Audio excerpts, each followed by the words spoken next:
Hello दोस्तों। तो आज हम बात करने जा रहे हैं ज्यामिति की, यानी कि ज्योमेट्री की।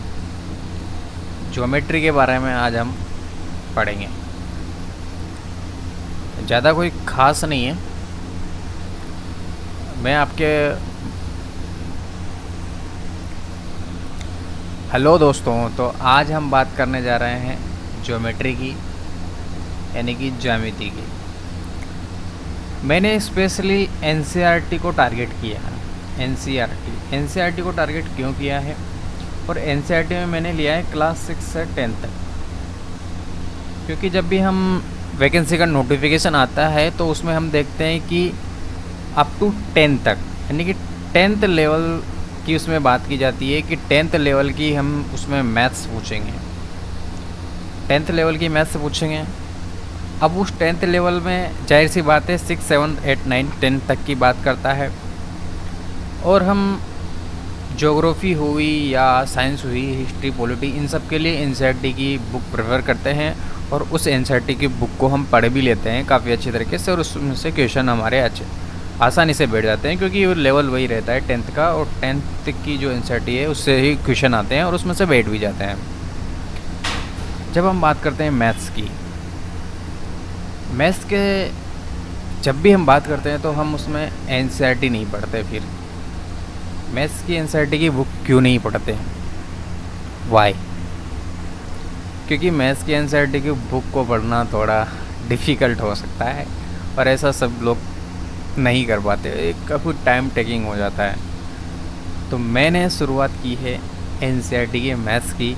मैं आप लोगों को 6 से 10 तक की एनसीईआरटी के जो बेसिक्स हैं वो सारे के सारे विद एग्जांपल्स, एनसीईआरटी के ही एग्जांपल्स से क्लियर करूँगा, और इस तरीके से आप मैथ्स में भी एनसीईआरटी पढ़ पाएंगे। और मैं दावा करता हूँ कि एनसीईआरटी से ही आपके क्वेश्चन आएंगे, तो जाहिर सी बात है वहीं से आते हैं। फ़र्क क्या रहेगा? फ़र्क सिर्फ इतना है कि एनसीईआरटी में ऑब्जेक्टिव जो क्वेश्चन होते हैं, ऑब्जेक्टिव क्वेश्चन एनसीईआरटी में नहीं देखने को मिलते हैं, बहुत कम होते हैं लेकिन इतने नहीं होते हैं कि हमारा प्रैक्टिस हो जाए और एग्ज़ाम निकल जाए। एनसीईआरटी की जो बुक है मैथ्स की 10th की, उसमें सिर्फ और सिर्फ थ्योरी दी हुई है। थ्योरी दैट इज़ मीन आप उससे बेसिक अपना कंप्लीट कर सकते हैं। बेसिक कंप्लीट करने के बाद आप क्वेश्चन प्रैक्टिस कीजिए, क्वेश्चंस आपको अनलिमिटेड मिल जाएंगे। ऑब्जेक्टिव क्वेश्चन आपको अनलिमिटेड मिल जाएंगे, बाहर कहीं से भी डाउनलोड कीजिए, पीडीएफ डाउनलोड कीजिए, बहुत सारे मॉक टेस्ट लगाइए। सीधी सी बात है, आप टेस्ट सीरीज़ खरीदिए, टेस्ट प्रैक्टिस कीजिए, स्पीड बढ़ाइए, टेस्ट दीजिए, एक्यूरेसी बढ़ाइए और सिलेक्शन लीजिए। अब ऐसा है नहीं आपने कोई कोर्स ख़रीद लिया, उसमें लगे पड़े हैं, बेसिक्स क्लियर कर रहे हैं और उसी में 8-10 महीने खपा देते हैं, फिर उसके बाद में क्वेश्चन प्रैक्टिस करने का टाइम ही नहीं मिलता। भाई प्रैक्टिस नहीं करोगे तो एक्यूरेसी कहाँ से आएगी, स्पीड कहाँ से आएगी? एग्ज़ाम में तो सेकंडों में क्वेश्चन निकालने होते हैं। तो इस वजह से आदमी फंस जाता है मैथ्स में, इस वजह से फंस जाता है वो। तो मैंने एनसीईआरटी के सारे बेसिक्स को उठाया है। जैसे मैं आपको बात करता हूँ कि ज्योमेट्री, अब मैं ज्योमेट्री को आपको कैसे पढ़ाऊँगा? मैं ज्योमेट्री को आपको पहले पढ़ाऊँगा क्लास 6 का मटेरियल, क्लास 6 का ज्योमेट्री। क्लास 6 की जो एनसीईआरटी है उसमें ज्योमेट्री से संबंधित जितने भी बेसिक्स दिए हुए हैं, जितने भी क्वेश्चन दिए हुए हैं, जिस टाइप की ज्योमेट्री उसने क्लास 6 में बताई हुई, जाहिर सी बात है पहले 0 से स्टार्ट होगी 6th क्लास की, फिर उससे हायर 7th में जाएगी, उससे हायर 8th में, फिर उससे हायर 9th में, फिर उससे हायर 10th में, और हमारा काम हो जाएगा 10th में जाते ही। तो ज्योमेट्री से संबंधित क्लास 6 में क्या दिया हुआ है उसका मैं पहले आपको बताऊँगा, फिर 7th क्लास में क्या दिया हुआ है ज्योमेट्री से रिलेटेड वो मैं आपको बताऊंगा, फिर 8th और इसी प्रकार 9th और 10th। जब हम 6, 7, 8, 9, 10 इन सारी क्लास के एनसीईआरटी को जब बारी बारी से कवर कर लेंगे तो तब हम कहेंगे कि हमारा टॉपिक जो है अब 6 से लगाकर 10th तक बिल्कुल कंप्लीट हो चुका है, अब इसके बाहर कुछ भी नहीं बचा। ठीक है, तो इस तरीके से मैं पहले आपको क्लास 7th की ज्योमेट्री पढ़ाऊँगा, और इस वीडियो में मैं जो है क्लास 6 की जो है पूरी ज्योमेट्री कंप्लीट कर दूंगा। अगले वीडियो में मैं 7th क्लास की पूरी ज्योमेट्री कंप्लीट कर दूंगा। फिर उसके बाद इसी तरीके से 8th 9th 10th, यानी कि आपके हर टॉपिक पर कितनी वीडियो होने वाली है, हर टॉपिक पर आपकी वीडियो होने वाली है 6 7 8 9 10, यानी कि हर टॉपिक पर हम 4 क्लासों की 4 वीडियो रखने वाले हैं। ठीक है, तो इस तरीके से आप A to Z पढ़ाने वाले हैं। ठीक है, और जाहिर सी बात है आप NCERT पढ़ रहे हैं तो दिल तो वैसे ही खुश हो जाएगा। तो बेसिक के बारे में आप बिल्कुल नो टेंशन हो जाइए, आपका काम सिर्फ और सिर्फ ये बचेगा क्वेश्चन प्रैक्टिस करने का। और एक बार जब आप NCERT की समझ बना लेंगे ना, तो कहीं और आपको भटकने की ज़रूरत नहीं पड़ेगी भी। ठीक है, एक बार दीजिए टाइम, NCERT करिए क्लियर, उसके बाद तो फिर कुछ बचा ही नहीं है। क्या पढ़ोगे फिर? NCERT पढ़ ली तो भाई साहब आपने, फिर तो कुछ बचा ही नहीं, फिर आपको सिर्फ प्रैक्टिस ही बचेगी। और अब मज़ा भी आएगा जब आपका बेसिक बनेगा तो पढ़ने में। ठीक है, तो शुरू करते हैं ज्योमेट्री। ज्योमेट्री शुरू करने से पहले मैं आपको कुछ इसके बेसिक्स बता देता हूँ कि मैं पढ़ाने क्या जा रहा हूँ। तो चलिए देखते हैं। सबसे पहले मैं आपको बता देता हूँ, एक लाइन के बारे में बताता हूँ। लाइन जैसा कि आप कुछ जानते हैं। ठीक है, लाइन का जो है, मान लीजिए मैंने इस पर एक पॉइंट A लिया, एक पॉइंट B लिया। ठीक है, अब ये पॉइंट इधर की डायरेक्शन में जा रही है, इधर कहाँ तक जा रही है कुछ पता नहीं है, अनलिमिटेड जा रही है। बात को समझना, ये एरो का निशान बता रहा है कि ये लाइन इस दिशा में जा रही है, और कहाँ जा रही है इसका कोई एंड पॉइंट नहीं है, अंतिम पॉइंट इसका नहीं नज़र आ रहा है मुझे कि ये कहाँ जा कर के ख़त्म हो रही है और कहाँ तक जाएगी। तो ये इनफाइनाइट तक जाएगी। ठीक है, उसी प्रकार इधर की दिशा में भी ये जा रही है, दोनों दिशाओं में जा रही है। इधर भी हमें पता नहीं है कहाँ तक जाएगी, इनफाइनाइट तक जाएगी, पता ही नहीं है कहाँ तक जाएगी, अनंत तक जाएगी। ठीक है, तो ये हमारे दिमाग में क्लियर हो गया। अब मैं इस लाइन के बारे में आपको बताऊं, तो इस लाइन पर मैंने कुछ पॉइंट लिया, जैसे ये पॉइंट लिया मैंने O, यहाँ पॉइंट लिया मैंने A, यहाँ पॉइंट लिया मैंने B। ठीक है, तो यहाँ पर ये पॉइंट A क्या बता रहा है और यहाँ पर पॉइंट B क्या बता रहा है, दैट इज़ मीन पॉइंट होता क्या है। पहली चीज़, पॉइंट होता क्या है, what is the point. Point क्या होता है? पॉइंट पर पर्टिकुलरली हमें बताता है कि वह किस स्थिति पर खड़ा है या उसकी लोकेशन क्या है। इस लाइन पर उसकी लोकेशन कहाँ है। हम कहेंगे कि लाइन जो है, इस लाइन पर A पॉइंट जो है वो इधर की साइड में खड़ा हुआ है, यानी कि अगर आप इसको राइट माने, इसको लेफ़्ट माने, तो O के लेफ़्ट में जो है A पॉइंट है और उसकी डिस्टेंस यहाँ से यहाँ तक इतनी है। अगर आप O पॉइंट से इतनी दूर जाएंगे, या मैं यहाँ पे बताऊँ, O पॉइंट से अगर आप इतनी दूर जाएंगे तो इस जगह का नाम जो है, इस लोकेशन का नाम जो है पॉइंट A है। उसी प्रकार आप इतनी दूरी पर जाएंगे और इस दूरी पर जो, इस पॉइंट पर जब आप इस जगह पर जब पहुँचेंगे तो इस लोकेशन का नाम हमने दिया है B। तो पॉइंट एक फिक्स लोकेशन बताता है कि आप कहाँ तक की बात कर रहे हैं। ठीक है, तो पॉइंट क्या बताता है? पॉइंट हमें लोकेशन बताता है, स्थिति बताता है।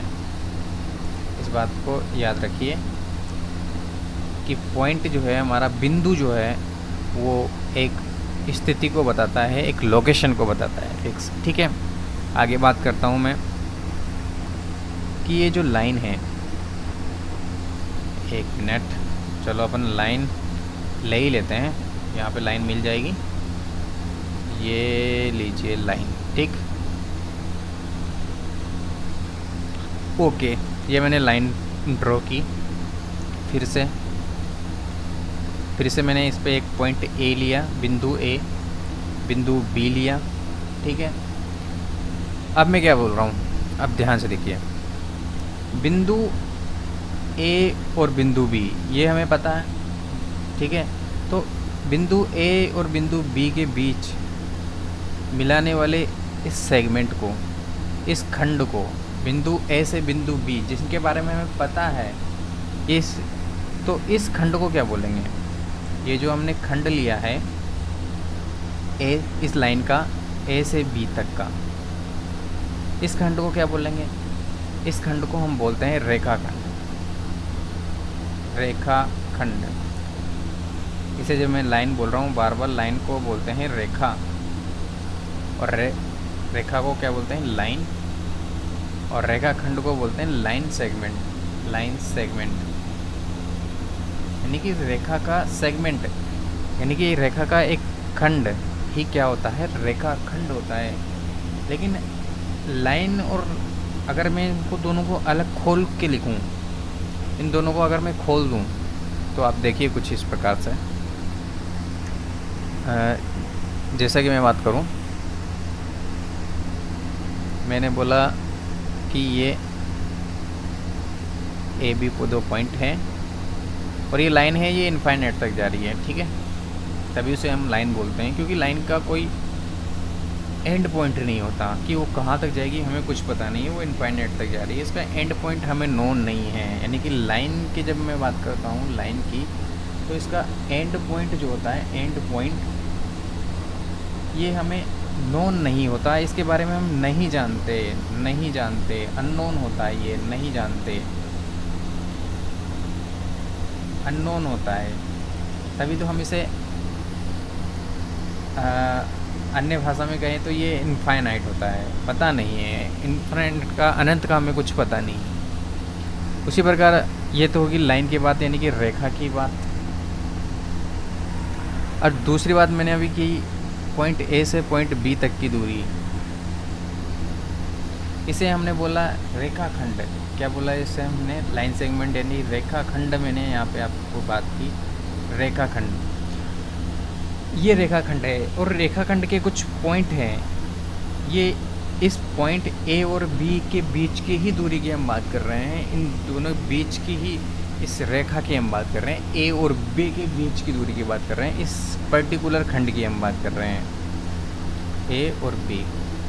यानी कि इसका एंड पॉइंट हमें पता है कि इस खंड का एंड पॉइंट क्या है, इसका एंड पॉइंट हमें पता है, एंड पॉइंट नोन है हमें, इसका एंड पॉइंट हम जानते हैं, ठीक है, ये अननोन नहीं है। इसका एंड पॉइंट हमें पता होता है, इसके अगर मैं बात करूँ राइट साइड में, जैसे ए पॉइंट है, इधर लेफ़्ट साइड में अगर मैं बात करूँ तो बी इसका एंड पॉइंट है, इसके बाद कुछ नहीं है, ए के बाद कुछ नहीं है, बी के बाद कुछ नहीं है, यानी कि हमें पता है कि इसका एंड पॉइंट क्या होने वाला है, यानी कि रेखाखंड का हमें एंड पॉइंट पता होता है। और रेखाखंड को हम लिखते हैं, जैसे ए बी है तो इसके ऊपर बार लगा देंगे, या फिर इसको आप बी ए भी लिख सकते हैं बार लगा के, क्योंकि इसकी हमें दिशा पता नहीं है, ए बी की हमें दिशा पता तो थोड़ी ना है कि रेखाखंड ए से शुरू होकर के बी की तरफ गया है, या बी से शुरू होकर के ए की तरफ गया है, ऐसा कुछ हमें पता नहीं है। तो आप ए बी भी लिख सकते हैं, ए बी बाहर भी लिख सकते हैं, बी ए बाहर भी लिख सकते हैं, क्योंकि इसका हमें क्रम कैसे लगाएंगे, क्योंकि हमें पता ही नहीं है ना कहाँ से चीज़ स्टार्ट हुई है, कहाँ से ख़त्म हुई है। तो जब शुरुआती पॉइंट पता नहीं है तो शुरुआत कहाँ से करें, ए से करें या बी से करें, तो वो हम नहीं कर पाएंगे जब तक हमें दिशा नहीं मिलेगी। यानी कि रेखाखंड के मामले में आप ए बी बार बराबर बी ए बार लिख सकते हैं, बार का मतलब रेखाखंड है, ठीक है। और रेखा को हम किससे डिनोट करेंगे? हम रेखा को डिनोट करेंगे जैसे ए बी, रेखा दोनों दिशाओं में जाती है तो हम इसे ऐसे लिखेंगे, ठीक है। आगे मैं बात करता हूँ, एक और शब्द हमारे यहाँ पे काम आता है, एक और टर्मिनोलॉजी हम सीखेंगे। मैंने पहली बात की आपसे बिंदु की, फिर उसके बाद में बात की आपसे रेखा की, उसके बाद मैंने बात की आपसे रेखाखंड की। एक और पॉइंट है जिसकी हम चर्चा करते हैं, जिसे हम किरण बोलते हैं, रे, किरण। अब ये किरण क्या होती है? ये रे, इसका भी दिलचस्प पहलू है। अगर हमें रेखा का शुरुआती पॉइंट पता चल जाए, ये जो रेखा है, इस रेखा के हमें शुरुआती पॉइंट पता नहीं है, एंडिंग पॉइंट पता नहीं है, अंतिम बिंदु पता ही नहीं है, उसे तो हम रेखा कह रहे हैं। लेकिन किरण उसे कहेंगे जब हमें रेखा का शुरुआती बिंदु यानी कि प्रारंभिक बिंदु, शुरुआती बिंदु, या फिर मैं कहूँ प्रारंभिक बिंदु,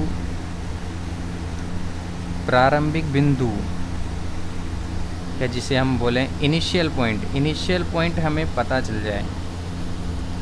शुरुआती बिंदु अगर हमें पता हो, इसके बारे में हम जानते हो कि हाँ इस रेखा का शुरुआती बिंदु ये है, तो उसे हम किरण कह देंगे। जैसे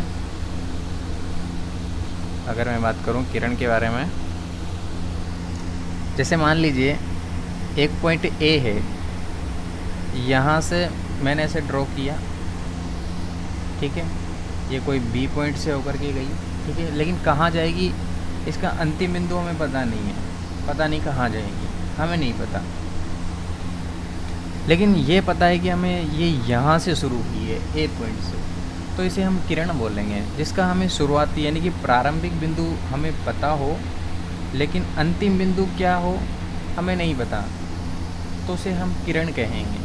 और इसे हम डिनोट करेंगे ए बी वेक्टर, ठीक है। तो इस फॉर्मेट में इसे लिखेंगे। हम इसे ऐसे नहीं लिख सकते, ये तो सही है, लेकिन हम इसे ऐसे नहीं लिख सकते जैसे हमने रेखाखंड में लिखा था।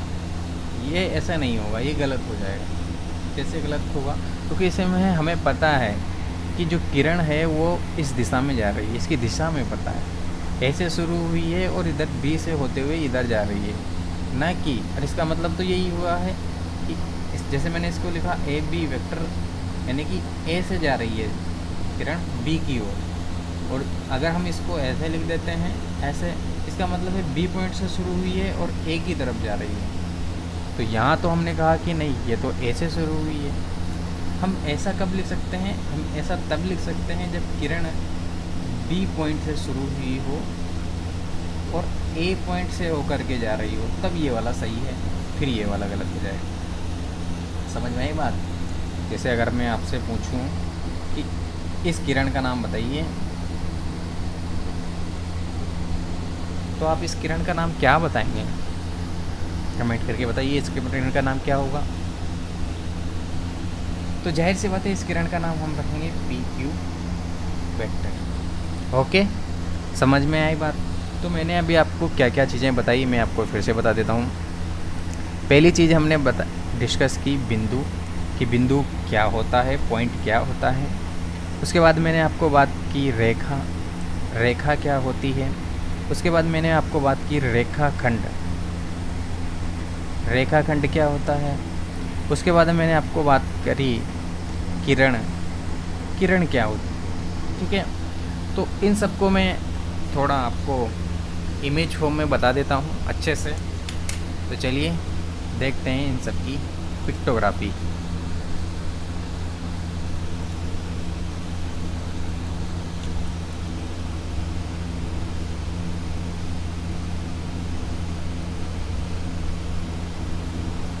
थोड़ा अच्छे से इनको देख लेते हैं अब।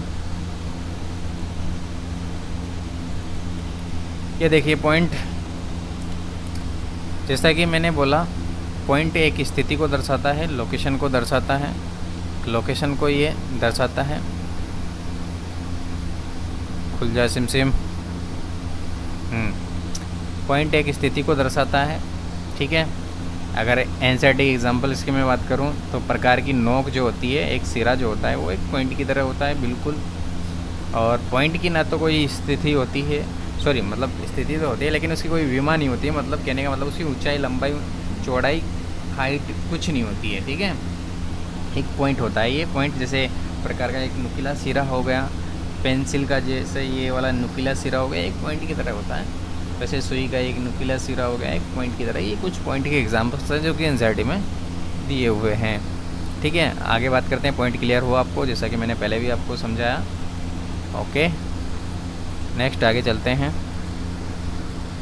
उसके बाद रेखाखंड में मैंने आपको बताया कि दो एंड पॉइंट्स को जो है सीधा मिलाने पर आपको एक रेखाखंड बन जाता है। जैसे एंड पॉइंट ए और एंड पॉइंट बी को अगर हम मिला देंगे तो हमें रेखाखंड मिल जाएगा। ठीक है, इसे ए बी बार या बी ए बार दोनों से व्यक्त कर सकते हैं, और इसके ए और बी इसके क्या है, एंड पॉइंट हैं। ठीक है, रेखाखंड क्लियर हुआ। उसके बाद हम आगे चलेंगे।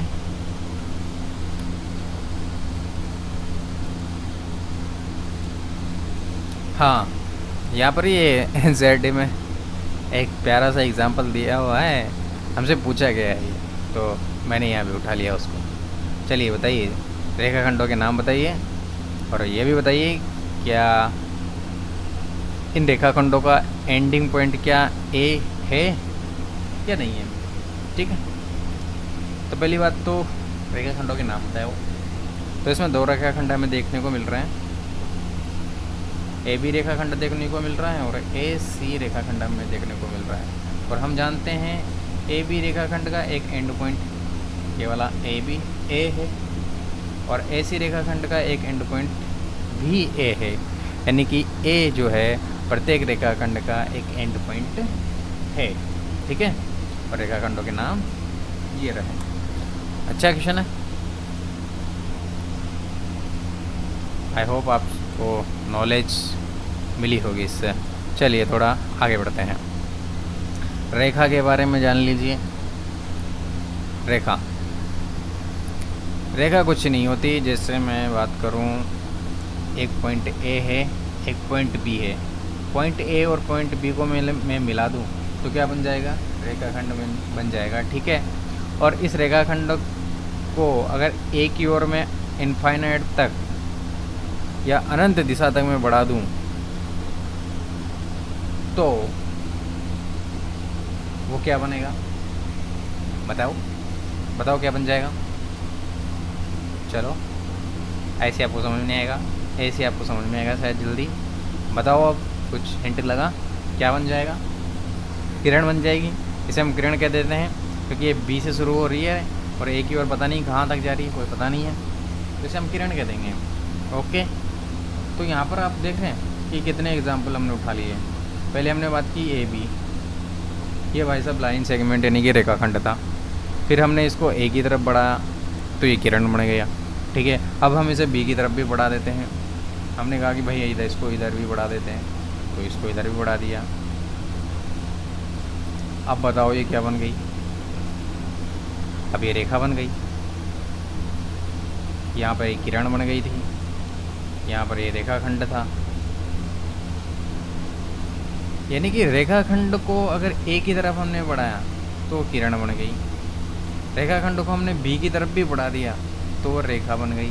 ठीक है, तो यहाँ पर यही कहा गया है कि ए बी रेखाखंड के ए से आगे की दिशा में और बी से आगे की दूसरी दिशा में अंत के विस्तृत तक विस्तार कर दिया जाए, बिना किसी अंत के इसको विस्तृत कर दिया जाए इनफाइनाइट तक, तो वह रेखा बन जाती है। ठीक है, और इससे इस तरीके से डिनोट किया जाता है, निरूपित किया जाता है। रेखा अब हम जानते हैं कि दोनों दिशाओं में अनिश्चित रूप से विस्तृत होती है, इसका कोई एंड पॉइंट नहीं है और इस पर असंख्य बिंदु हो सकते हैं। तो यहाँ पर मैंने दो बिंदु लिए ए और बी, यहाँ पर तो अनलिमिटेड कितने भी बिंदु हो सकते हैं, ये तो भाई अनंत तक जा रही है। ठीक है, और यहाँ पर एक प्यारी सी बात कही गई है कि रेखा को निश्चित करने के लिए, निर्धारित करने के लिए कम से कम आपको दो बिंदु पर्याप्त होते हैं, यानी कि आप ए और बी दो बिंदु खींचे से आप रेखा बना सकते हैं। ठीक है, तो दो बिंदु पर्याप्त होते हैं, एक बिंदु से आप रेखा नहीं बना सकते। ठीक है, कभी कभी रेखा को स्मॉल एल से भी लिखा जाता है, इसे small L, small letter L से भी हम जो है रेखा को डिनोट करते हैं, जिसे हम पढ़ेंगे आगे L1 L2, इसका मतलब है रेखा L1 रेखा L2। ठीक है, तो ये हो गई रेखा।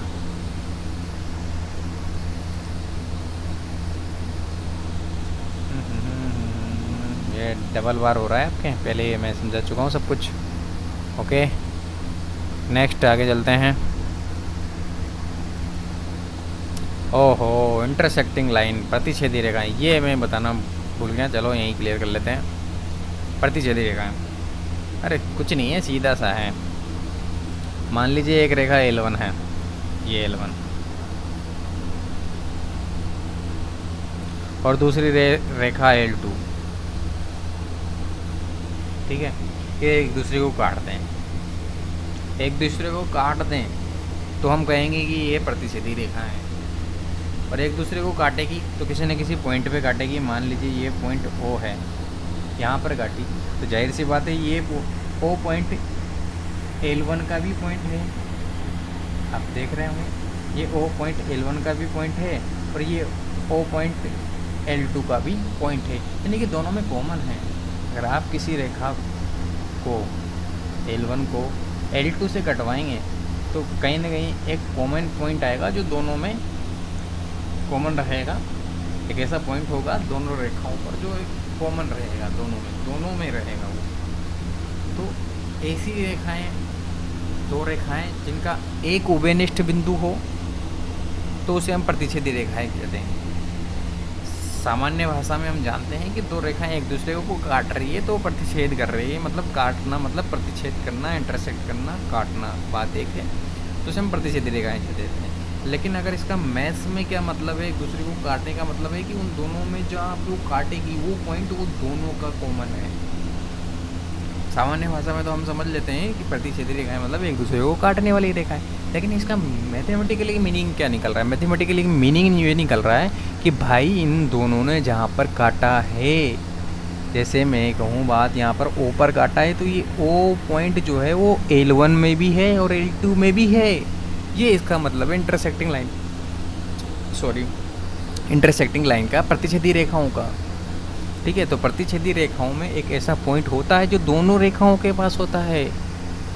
तो यहाँ से ये प्रश्न बन सकता है कि प्रतिच्छेदी रेखाओं में एक ऐसा पॉइंट भी होता है जो दोनों रेखाओं में उपस्थित होता है, L1 और L2 में। ठीक है, और इसके कुछ उदाहरण काफ़ी इंटरेस्टिंग दिए हुए हैं NCERT में कि आपकी नोटबुक के जो दो संलग्न किनारे हैं, यानी कि मिलने वाले जो किनारे हैं, वो भी एक प्रतिच्छेदी रेखाओं के उदाहरण हैं। ये आपकी नोटबुक दी हुई है भैया, ये चौकोर नोटबुक है,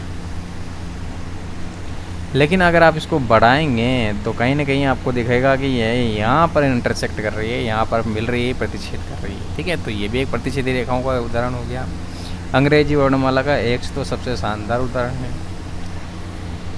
दो सड़कें अगर एक दूसरे को काट दे तो ये भी एक प्रतिच्छेदी रेखाओं का उदाहरण बन जाएगा। ठीक है, तो बहुत आसान था प्रतिच्छेदी रेखाएं। उसके बाद नेक्स्ट हम बात करते हैं, अगला क्या है।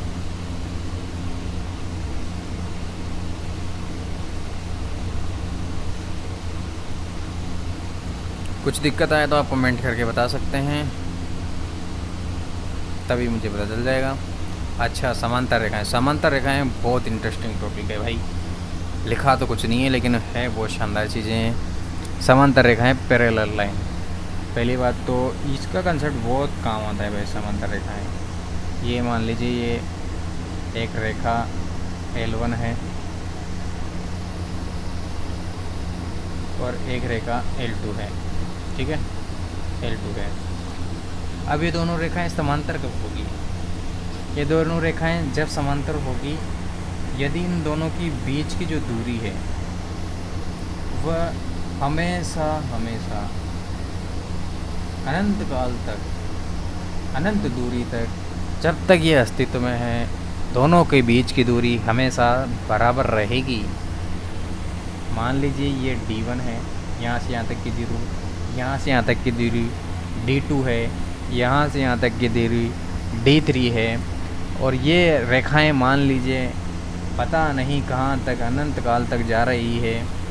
मान लीजिए यहाँ से यहाँ तक की दूरी इनकी DN है, यहाँ से यहाँ तक की दूरी पता नहीं आगे कहाँ तक DN+N+N+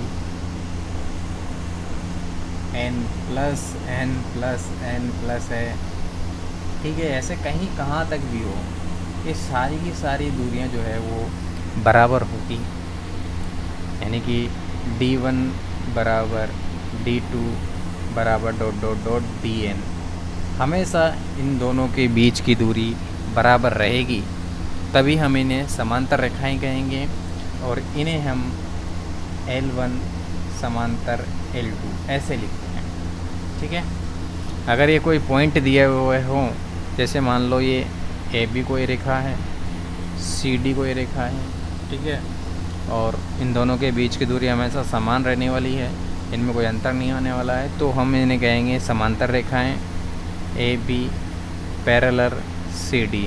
चूँकि ये रेखाएं हैं तो रेखाओं का साइन इनके ऊपर लगा दिया जाएगा, जैसा कि यहाँ पे दिया हुआ है। अब यहाँ पे देखिए काफ़ी इंटरेस्टिंग बात है, ये रेखाएं प्रतिच्छेद नहीं करती। भाई प्रतिच्छेद क्यों नहीं करती? सीधी सी बात है, जब इन दोनों के बीच की दूरी बराबर रहने वाली है तो प्रतिच्छेद क्यों करेगी? भाई प्रतिच्छेद करने के लिए क्या दूरी बराबर रहेगी तो क्या जब प्रतिच्छेद नहीं करेगी? काफ़ी सोचने वाली बात है भाई। चलो सोचते हैं बात को। यहाँ सोचिए आप, मान लीजिए मैंने कहा ये रेखा है, ठीक है, L1 और ये रेखा है L2। अब मैं चाहता हूँ यहाँ पर तो इन दोनों की दूरी बराबर है, यहाँ पर भी बराबर है, ठीक है। फिगर में आपको लगे नहीं कि भाई बराबर है, लेकिन हम ऐसा मान के चल रहे हैं कि इन दोनों की दूरी यहाँ फ़िलहाल बराबर है। और मान लीजिए ये दूरी आगे जा कर के इन दोनों के बीच की दूरी कम होती जाती है, कम होती जाती है, कम होती जाती है, और एक ऐसा पॉइंट आता है कि दोनों एक दूसरे को काट देती हैं। तो इस बात को आप ज़रा सोच के देखिए, इन दोनों रेखाओं ने एक दूसरे को कब काटा?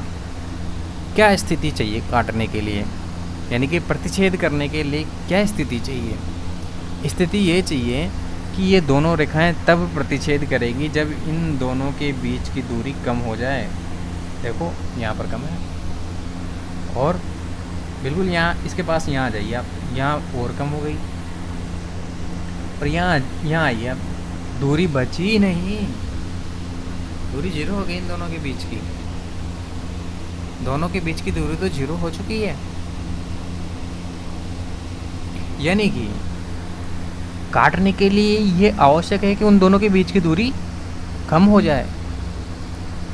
प्रतिच्छेद करने के लिए यानी कि काटने के लिए ये आवश्यक है कि दूरी जो है वह निरंतर कम होती जाए। और समांतर रेखाओं की परिभाषा क्या है? समांतर रेखाएं कहती है कि उनके बीच की दूरी जो है वो चेंज नहीं होगी, कम नहीं होगी, बढ़ेगी भी नहीं, कुछ नहीं होगा, समान रहेगी। जब दूरी कम ही नहीं होगी तो प्रतिच्छेद कहाँ से करेगी भाई? प्रतिच्छेद करने के लिए तो दूरी का कम होना जरूरी है, इसलिए समांतर रेखाएं कभी प्रतिच्छेद नहीं करती है। ठीक है, बात समझ में आई? तो ये बात थी वो। ओके, चलते हैं। सॉरी। तो समांतर रेखाएं काफ़ी खूबसूरत टॉपिक है और आपने इसे अच्छे से समझ लिया। चलिए आगे बढ़ते हैं। आगे क्या है? काफ़ी इंटरेस्टिंग है यार टॉपिक। ओहो, इंसर्ट के एग्जाम्पल भी भाई साहब गजब ही होते हैं। देखिए, दो रेखाएं L1 व L2 को हम ऐसे लिखते हैं अगर पैरेलल होती है तो। अब यहाँ पे देखिए, रूलर की बात कर रहे हैं, स्केल पटरी। हमारा जो रूलर होता है, हमारा जो स्केल होता है, अगर इसके आप, अरे यार गजब ही होता है, मेरे से सीधी लाइन खींचती ही नहीं है। देखिए, ये देखिए आप, इसका एक किनारा है, मैं इस किनारे की बात कर रहा हूँ और इस किनारे की बात कर रहा हूँ। क्या ये किनारा इस किनारे के बिल्कुल सामने है? तभी हम इसे सम्मुख किनारा कहते हैं। क्या दोनों पैरेलल है? स्केल के दोनों किनारे में से समान रहते हैं, समान दूरी पर रहते हैं, तो हम इसे कहते हैं कि ये स्केल के जो सम्मुख किनारे हैं वो समांतर रेखा के एक उदाहरण है। रेल की पटरी भी आपने देखा होगा, दोनों के बीच की दूरी बराबर होती है, तभी तो रेल के पहिए एकदम सीधे चलते हैं। नहीं तो क्या हो, अगर रेल की पटरी प्रतिच्छेद कर जाए तो ऐसे, तो यहाँ पहिया है रेल की पटरी का, भाई पहिया टूट जाएगा, कहाँ जाएगा? एक पहिया यहाँ आएगा, दूसरा पहिया यहाँ, ख़त्म, रेल से नीचे। तो रेल की पटरी भी हमेशा समांतर रहती है। अगर खिड़की आपकी ऐसे बनी हुई है एकदम बराबर, सलाखें उसकी ऐसी बनी हुई है बराबर दूरी पर, तो हम कह सकते हैं समांतर। नहीं तो हो सकता है कि डिज़ाइन वाले पता नहीं कैसे कैसे घुमा दे, पर अगर ऐसे है बनी हुई है सलाखें आपकी, तो वह समांतर है। एनसीईआरटी का उदाहरण है भाई, हम इस पर ऑब्जेक्शन नहीं उठा सकते। ठीक है, आगे चलते हैं। काफ़ी इंटरेस्टिंग है मैथ्स, आप ऐसा ना समझें उसे। हाँ, लंब रेखाएं, चलो लंब रेखाओं को डिस्कस कर लेते हैं बढ़िया से। ओके, लंब रेखाएं, मान लीजिए एक रेखा है, ये लो रेखा, मैंने एक रेखा ली ए बी, ठीक है। अब इस पर बिल्कुल 90 डिग्री सीधी की सीधी ऐसा मैंने रेखा डाली सी डी, 90 डिग्री के एंगल से। ये एंगल कितना है? 90 डिग्री। 90 डिग्री के एंगल मतलब समकोण, ठीक है। तो अगर मैं इस पर ए बी रेखा पर अगर मैं 90 डिग्री के एंगल से कोई रेखा को प्रतिच्छेद करवाऊँ तो उसे मैं लंब रेखा कहूँगा। क्या कहूँगा? लंब रेखा कहूँगा। ऐसी स्थिति को हम लंब रेखा कहते हैं, लंब रेखा। और इसे हम कैसे लिखते हैं कि भाई सी डी जो है वो लंब डाला है हमने ए बी पर। पढ़ने का तरीका सीखिए आप, क्योंकि हमने बात करी थी शुरुआत में ए बी की, और इस पर हमने लंब डाला था इस रेखा सी डी को, ठीक है। तो ए बी लंब है, तो सी डी हमने लंब डाला है किस पर? ए बी पर, ठीक है। लेकिन इसका उल्टा भी सत्य होता है। आप बिल्कुल देख सकते हैं कि भाई ठीक है, यहाँ से यहाँ तक का कोण 90 है, तो जाहिर सी बात है यहाँ से यहाँ तक का कोण भी 90 ही है। वो तो बात, तो आप अगर आप इसको घुमा दें, देखिए आप, ये लो सी डी, ठीक है, और ये लीजिए आप ए बी। हमने कहा ये 90 है, तो जाहिर सी बात है ये भी 90 होगा, तभी तो पूरा 180 होगा। 180 होता है ये पूरा एंगल 180, ठीक है। सीधी रेखा के एक और 180, दूसरी ओर 180, ये इधर 180 और इधर 180, पूरा गोला कंप्लीट। तो टोटल कितना हो गया? ये एक गोला कंप्लीट होते ही 360 डिग्री का होता है पूरा एक चक्कर। आधा चक्कर 180, आधा चक्कर 180, दोनों को मिला देंगे 360 हो जाएगा। अभी इस 180 को भी आधा कर देंगे तो कितना हो जाएगा? 90 90, इधर भी 90 इधर भी 90, इसको भी आधा कर देंगे तो ये क्या हो जाएगा? इधर 45 इधर 45। हाथ फिलहाल अभी 90 की कर रहे हैं, ठीक है। तो एक साइड 90 दूसरी साइड 90, ठीक है। तो मैं यहाँ बात कर रहा था कि ये सी डी रेखा है और इस पर मैंने डाला है ए बी रेखा, इसी को मैंने घुमा दिया। तो जाहिर सी बात है आप यहाँ पे देख पा रहे होंगे सी डी रेखा पर ये 90 डिग्री से प्रतिच्छेद कर रही है दूसरी रेखा ए बी, और इस स्थिति को हमने कहा कि ये लंब रेखा का एक उदाहरण है। तो हम यहाँ पर ऐसे लिख सकते हैं कि ए बी लंब है भैया इस पे सी डी पे, ठीक है। तो दोनों बातें सत्य है। आप सी डी लंब ए बी पर भी कह सकते हैं, और ए डी को लिख दिया मैंने, सॉरी, क्या एक कहाँ से लिख दिया मैंने, ओके, अरे फिर ये लिख दिया। ऐसे कुछ ज़्यादा ही बन रही है मेरी आजकल। तो सी डी लंब है, ओ गॉड, एक मिनट हो जाता है कभी कभी। हाँ देख के, हाँ तो देखो ए बी क्या है? ए बी लंब है किस पर? सी डी पर। जो लंब होता है उसे पहले लिखते हैं, किस पर होता है वो उस पर बाद में लिखते हैं। जैसे हमने कहा कि सी डी है, क्या है? लंब है किस पर? ए बी पर। यहाँ देखो सी डी लंब है किस पर? इस ए बी रेखा पर। क्या हमने कहा? सी ए बी लंब है किस पर? सी डी रेखा पर, सी डी रेखा पर। ओके, अब मैं एक और स्थिति आपको बताता हूँ जहाँ पर लंब समद्विभाजक का कंसेप्ट आता है। देखिए मैं आपको दो उदाहरण बताता हूँ। एक रेखा है ए बी और इस पर मैंने यहाँ से, यार ये सीधी नहीं बनती, आप देख लेना। मान लीजिए 90 डिग्री है, ठीक है, और ये रेखा है सी डी।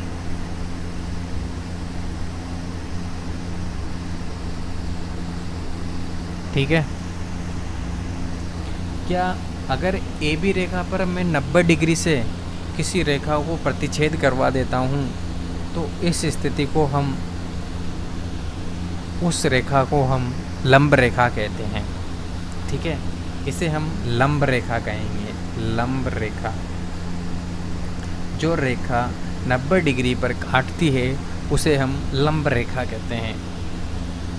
ओके, अब मैं एक और स्थिति बताता हूँ आपको। ये रेखा है, मान लीजिए ए बी, ठीक है, और इस रेखा को कोई अन्य रेखा काट रही है पी क्यू। ये रेखा है पी क्यू।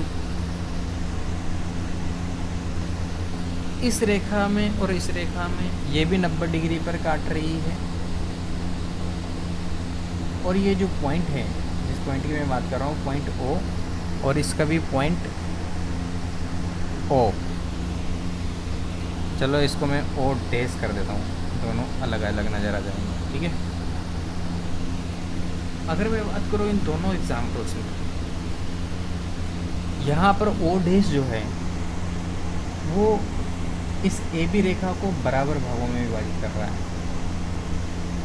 यहाँ से यहाँ तक की दूरी और यहाँ से यहाँ तक की दूरी बराबर है, यानी कि ओ जो है ए बी रेखा के बिल्कुल बीच में है, एकदम मध्य बिंदु है। ठीक है, यानी कि दो रेखा में बराबर हिस्सों में अगर ये बांट रहा है, that's mean A O dash बराबर ओ डैश बी, ये दूरियां बराबर है, यानी कि दो बराबर हिस्सों में इसको बांट दिया है ओ ने, और उस पॉइंट पर हमने सीधा लंब डाला 90 डिग्री का।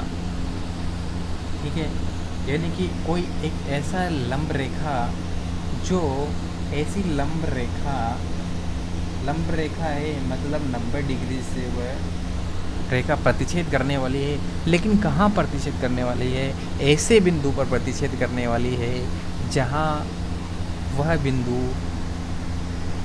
अन्य रेखा को, जिसको हम प्रतिच्छेद करवा रहे हैं, उसको दो भागों में विभाजित करती हो। यानी कि लंब रेखा ऐसे पॉइंट से होकर के गुजरेगी जहाँ से वो दूसरी वाली जो रेखा है वो दो बराबर भागों में टूट जाए।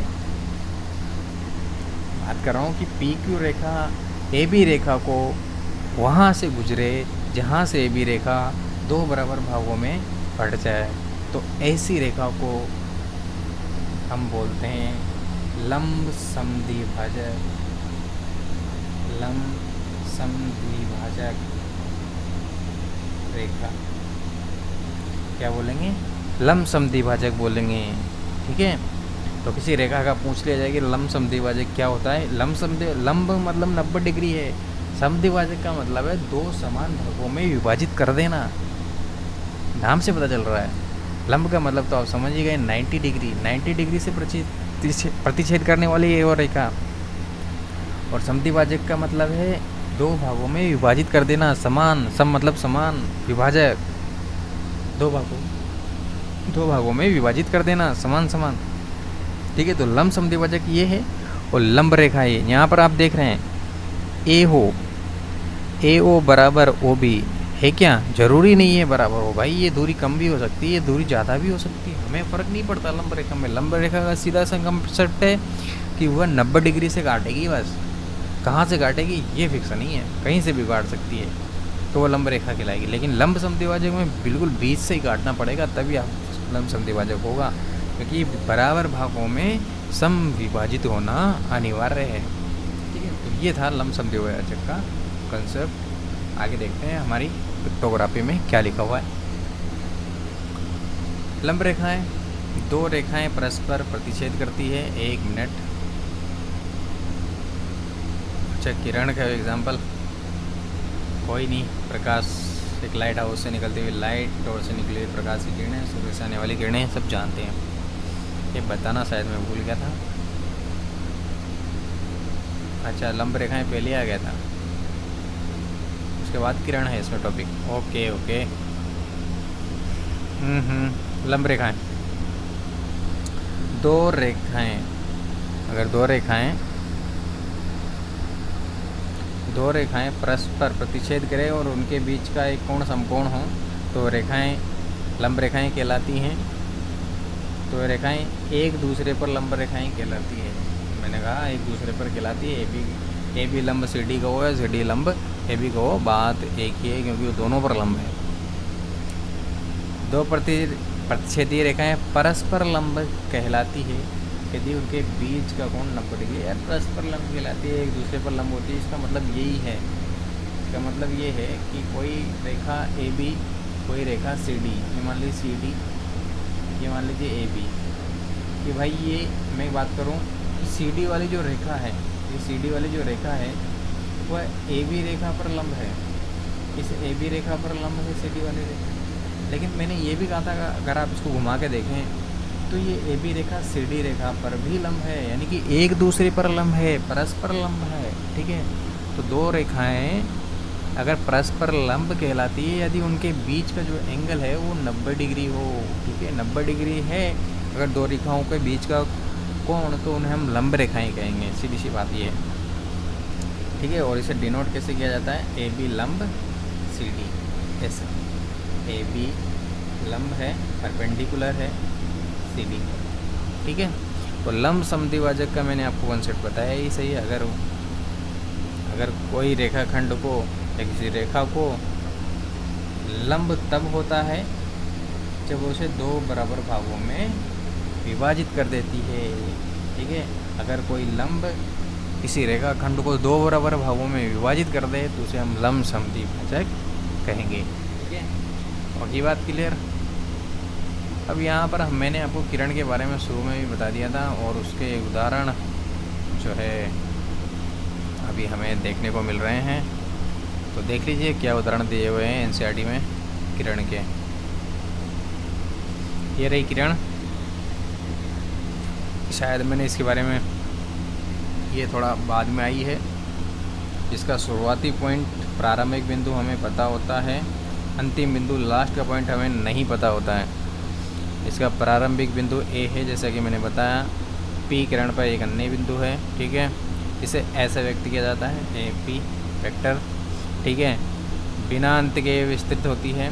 इसका प्रारंभिक बिंदु इनिशियल पॉइंट हमें पता होता है। ठीक है, किरण कुछ नहीं है, रेखा का ही एक भाग है। जैसे हमने कहा कि अगर इसको इधर भी इनफाइनाइट तक बना दिए तो ये रेखा बन जाती है। रेखा का ही एक पार्ट है किरण।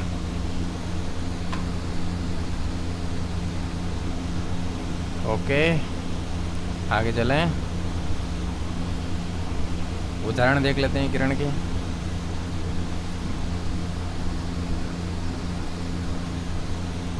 ये किरण के कुछ उदाहरण हैं, जैसे एक लाइट हाउस से निकली हुई प्रकाश किरणें, क्योंकि हमें पता है लाइट हाउस से ही निकली है तो इसका हमें प्रारंभिक बिंदु पता है कि भाई लाइट हाउस है, लेकिन अंतिम बिंदु में पता नहीं कि कहाँ जाएगी, हमें इसके बारे में कुछ नहीं पता। प्रारंभिक बिंदु पता है, अंतिम बिंदु पता नहीं कहाँ जाएगी प्रकाश किरण। वैसे टॉर्च का भी हमें पता है कि निकली कहाँ से है, टॉर्च से है, लेकिन कहाँ तक जाएगी हमें नहीं पता।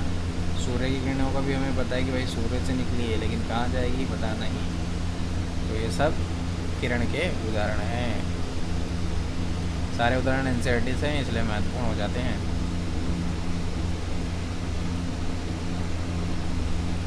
हाँ, कर्व भी काफ़ी इंटरेस्टिंग टॉपिक है।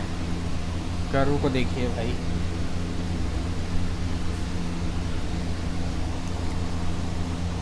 कर्व का मतलब हम समझते हैं भाई ऐसे होता हुआ, इसे हम कर्व बोल देते हैं। ठीक है, सब जानते हैं। कर्व डिस्प्ले का नाम सुना होगा आपने, 3D curve display. 3D curve display का मोबाइल आ रहा है, बढ़िया शानदार, ले लो, मज़ा आता है देखने में। ठीक है, तो उसमें आप डिस्प्ले देखेंगे तो ऐसे घूमी हुई एकदम, तो इसे हम कर्व डिस्प्ले बोलते हैं, कर्व। लेकिन गणित में थोड़ा लोचा है भाई, इसने इसको भी कर्व बोल दिया। ये क्या चीज़ है भाई, इसे भी आप कर्व बोल रहे हो? तो भाई ये सीधी रेखा है, इसे भी कर्व। यही गणित की खासियत है। हमने कहा कि आम भाषा में वक्र का अर्थ होता था सीधा नहीं, ये तो है भाई, सीधा नहीं है, थोड़ा झुकाव है, कर्व। इसे हम आम भाषा में इस्तेमाल करते हैं, लेकिन गणित में सीधा भी हो सकता है कर्व का मतलब। जैसा कि यहाँ पे उदाहरण दिया हुआ है, ये ए बी सीधी रेखा में है, इसे भी कर्व बोला गया है। ये कर्व के उदाहरण हैं सारे के सारे, देख लो। मज़ा आया? और मज़ा आएगा, इसीलिए बोलते हैं छोटी छोटी चीज़ें बहुत काम की चीज़ होती है भाई। ओके, तो भाई इसे कौन सा कर्व बोलेंगे? ये कर्व है ओपन कर्व, खुला हुआ कर्व, और ये बंद वक्र है। जैसे आकृति से पता चला हुआ भाई, इसका एक मुंह इधर से खुला हुआ है, इसका तो पता ही नहीं चल रहा कौन सा मुंह कहाँ खुला हुआ है। बंद है टोटल पूरा, ये भी बंद है, ये खुला, ये खुला, ये बंद है। बंद को क्रॉस से लगा देते हैं, खुले को राइट से। ये भी खुला, ये बंद है, ये खुला। कैसे खुला है भाई? क्योंकि इसका एक पॉइंट ये खुल रहा है, दूसरा पॉइंट तो यहाँ इससे टच हो रहा है, लेकिन दूसरा पॉइंट खुला है भाई।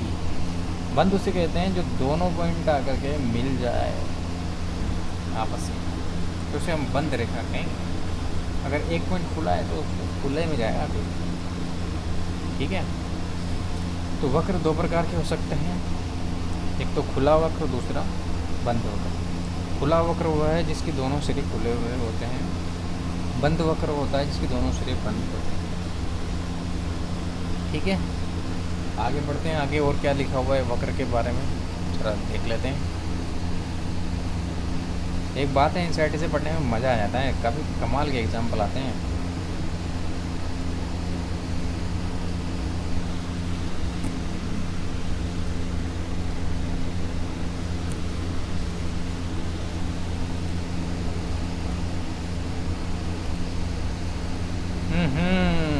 देखो क्या शानदार लाइन लिखी हुई है। बिना पेंसिल उठाए कोई भी आकृति, सीधी हो या टेढ़ी, वक्र कह सकते हैं उसे। जैसे मैंने कहा यूं यूं, ये वक्र हो गया। मैंने कहा यूं, वक्र हो गया। मैंने कहा यूं सीधा, तो ये भी वक्र है। मैंने कहा एकदम बिल्कुल स्ट्रेट, ये भी एक वक्र है।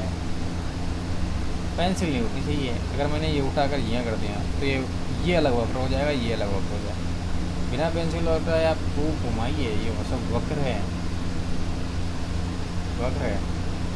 पता नहीं क्या ही बन गया ये अजीब सा, लेकिन ये सब वक्र है। इस वजह से एक रेखा, एक सीधी रेखा भी क्या है, एक वक्र है।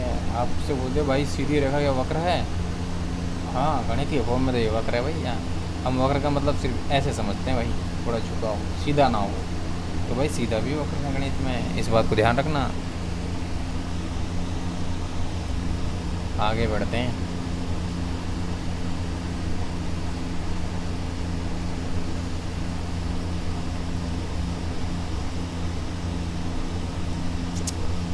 ओहो, ये क्या बोल दिया।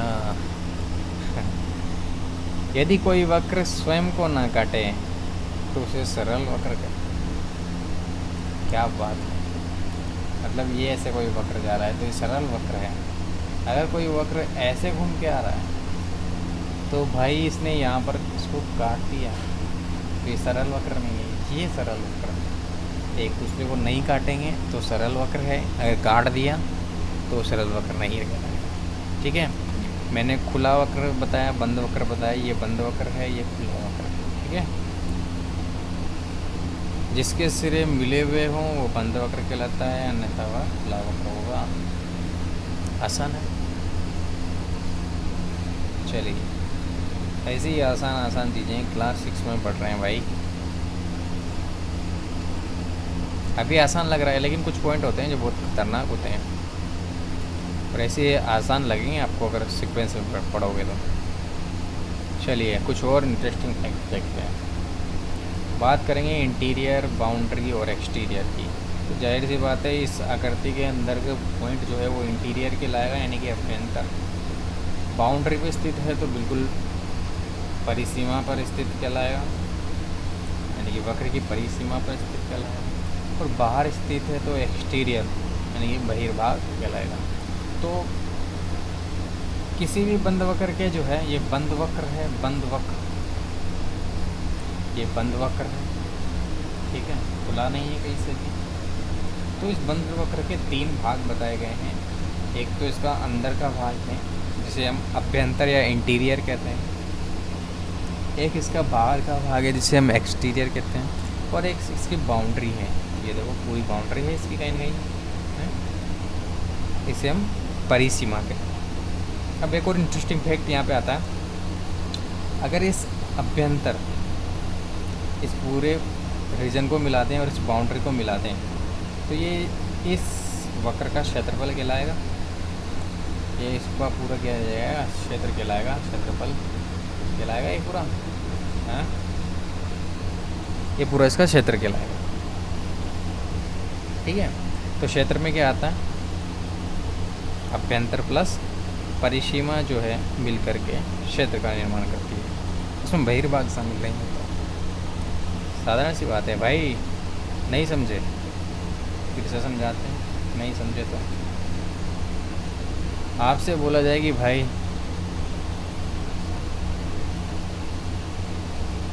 इसका क्षेत्रफल क्या होगा, तो क्षेत्रफल में आप क्या काउंट करोगे, इसके अंदर का एरिया, यही क्षेत्रफल होता है ये, या फिर ये बाहर का भी काउंट करोगे। भाई मैं तो यहाँ तक का करूँगा, यहाँ तक है इसका क्षेत्रफल, ऐसे थोड़ा ना होता है। बाहर तो आप कहाँ तक भी जा सकते हो, कोई बोलेगा मैं यहाँ तक का काउंट करूँगा। तो भाई अंदर की बात होती है, ये पूरा एरिया जो है वो क्षेत्रफल कहलाता है। लेकिन कहाँ तक का, इस बाउंड्री को हम इसमें शामिल करते हैं, बाउंड्री भी तो आएगी भाई। आपका मान लीजिए ये आपका घर की बाहर की बाउंड्री है,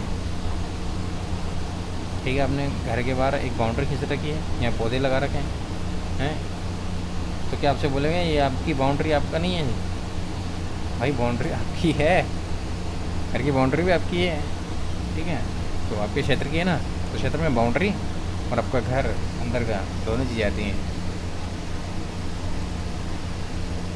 आगे बढ़ते हैं। ये है एनसीईआरटी के उदाहरण, काफ़ी इंटरेस्टिंग है भाई, तो मज़ाक नहीं चल रहा, बहुत काम की चीज़ें हैं। रीज़न मैंने बताया, अभ्यंतर और परिसीमा को मिलाने पर वक्र का क्षेत्र प्राप्त होता है, ठीक है। कोण, एंगल के बारे में बात कर लेते हैं, काफ़ी महत्वपूर्ण चीज़ आ चुकी है एंगल। ओहो, 2 किरणें ए ओ और ओ बी, इसे एंगल ए ओ बी बनाती है, इसे एंगल बी ओ बी भी पढ़ लिख सकते हैं। जैसे मान लीजिए ये देखिए, एक किरण ओ है और एक किरण ओ बी है, दोनों किरणें मिल करके एक एंगल का निर्माण करती हैं। एंगल को इस साइन से लिखा जाता है, इसे आप ए ओ बी पढ़ सकते हैं, बी ओ ए भी पढ़ सकते हैं। क्या इसे ये भी पढ़ सकते हैं, ओ ए बी, ऐसा भी पढ़ सकते हैं? तो नहीं, ऐसा नहीं पढ़ सकते।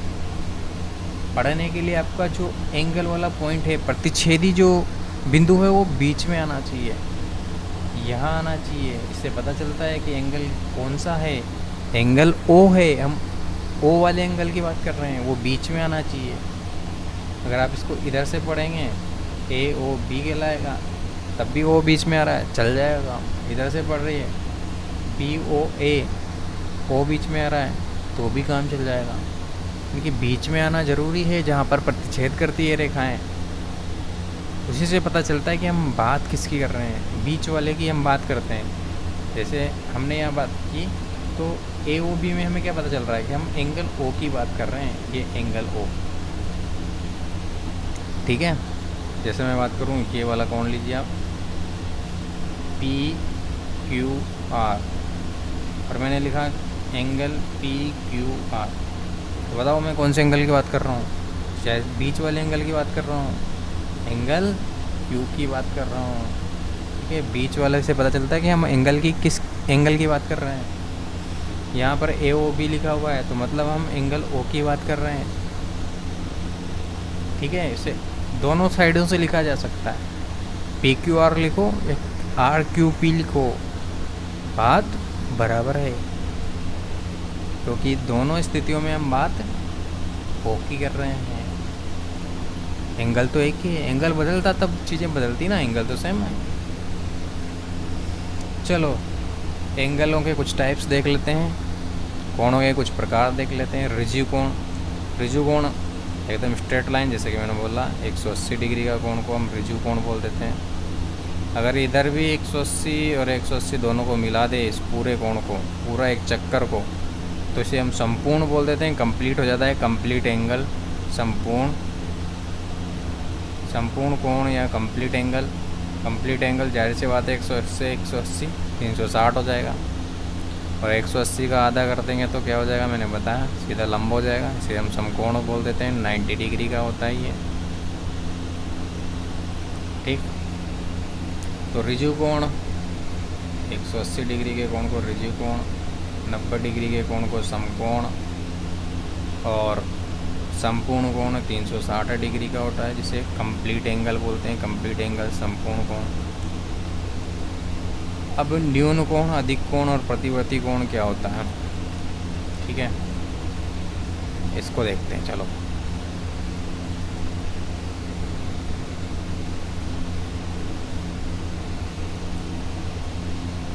पूरा चक्र घूम जाओगे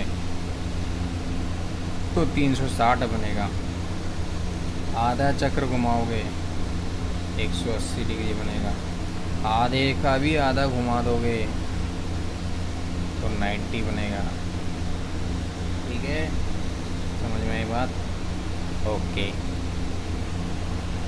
अब हमने बात कर ली 360 से हम 180 पे आ गए। 360 को हमने बोला कंप्लीट एंगल यानी कि संपूर्ण कोण, 180 को बोला हमने रिज्यू कोण, 90 डिग्री को बोला हमने समकोण। अब बात करते हैं 90 से कम वालों की। अगर कोई कोण 90 से भी कम है, मान लीजिए थीटा इज़ लेस देन 90, अगर कोई कोण 90 डिग्री से भी कम है तो उसे बोलते हैं एक्यूट एंगल, एक्यूट एंगल यानी कि न्यून कोण, ठीक है, ये बात हो गई। अगर कोई कोण 90 डिग्री से अधिक है, क्या, अगर कोई कोण 90 डिग्री से अधिक है, 90 डिग्री से अधिक कैसे हुआ, यूं यूं, ये वाला कोण भाई 90 डिग्री से अधिक है। अगर theta is greater than 90 degree तो हम उसे अधिक कोण बोल देंगे। लेकिन यहाँ पर भी हेरा फेरी है फिर कि भाई 180, हाँ भाई अगर ये थीटा 180 पे पहुँच गया तब तो रिज्यू हो जाएगा। इसका मतलब वो जो थीटा है ना यहाँ पर हमारा, वो 180 से छोटा रखना पड़ेगा, यानी कि थीटा जो है 180 से छोटा होगा लेकिन 90 से तो बड़ा होगा।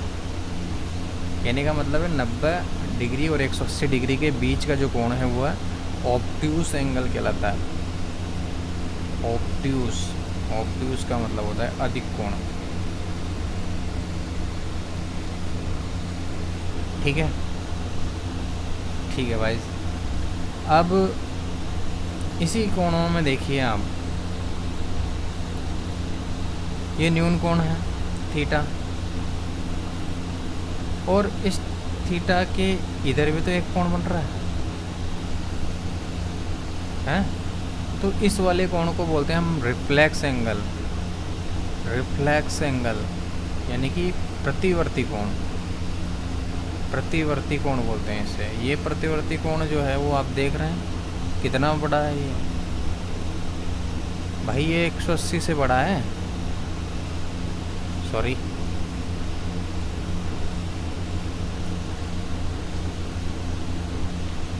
180 से बड़ा है ये वाला कोण, ग्रेटर देन 180। लेकिन क्या 360 तक पहुंच जाएगा? 360 से तो छोटा रहना पड़ेगा, नहीं तो एंगल ही कंप्लीट हो गया 360 पे। तो प्रतिवर्ती कोण 180 डिग्री से बड़ा होता है और 360 से छोटा होता है, क्योंकि 180 डिग्री वाले को जो हम रिज्यू बोल देते हैं और 360 वाले को समकोण बोल देते हैं। तो दोनों के बीच का मामला है त्रिजुकोण। रिफ्लेक्स एंगल इनके पीछे वाला एंगल है। ठीक है, बात समझ में आ गई तीनों एंगलों की। एक्यूट एंगल 90 डिग्री से छोटा होगा, उसे हम एक्यूट एंगल बोलेंगे। कहाँ गया ये वाला एक्यूट एंगल? 90 डिग्री से छोटा होगा, हम उसे एक्यूट बोलेंगे। ओके, और 90 डिग्री हो जाएगा। चलो पूरी चीज़ें यहाँ समझते हैं। अगर आपका कोण 90 डिग्री से छोटा है तो हम उसे एक्यूट एंगल यानी कि न्यून कोण बोलेंगे। क्या बोलेंगे? न्यून कोण। अगर आपका कोण 180 और 90 के बीच में है तो हम उसे अधिक कोण बोलेंगे। क्या बोलेंगे? अधिक कोण। Obtuse angle. क्या बोलेंगे? ऑब्ट्यूस एंगल यानी कि अधिक कोण। अगर आपका कोण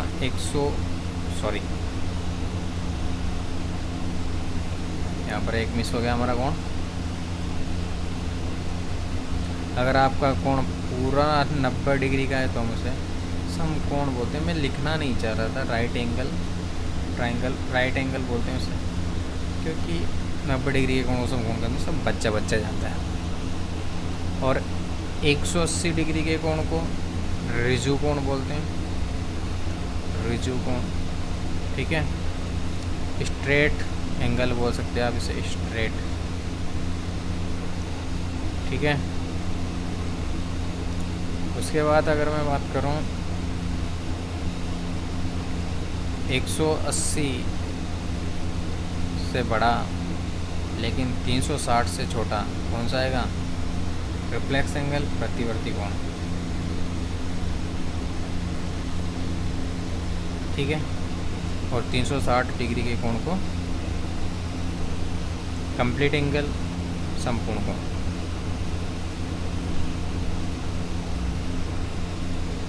ये रिफ्लेक्स है और ये आपका कंप्लीट है, ठीक है। तो ये चीज़ें थी। चलिए पिक्टोग्राफी में देखते हैं इन सारी चीज़ों को। तब मस्त PDF पे लिखते हैं, सो डेस्कटॉप। ये देखिए, जैसा कि मैंने बताया आपको, 90 डिग्री के कोण को समकोण, 180 को ऋजु कोण, और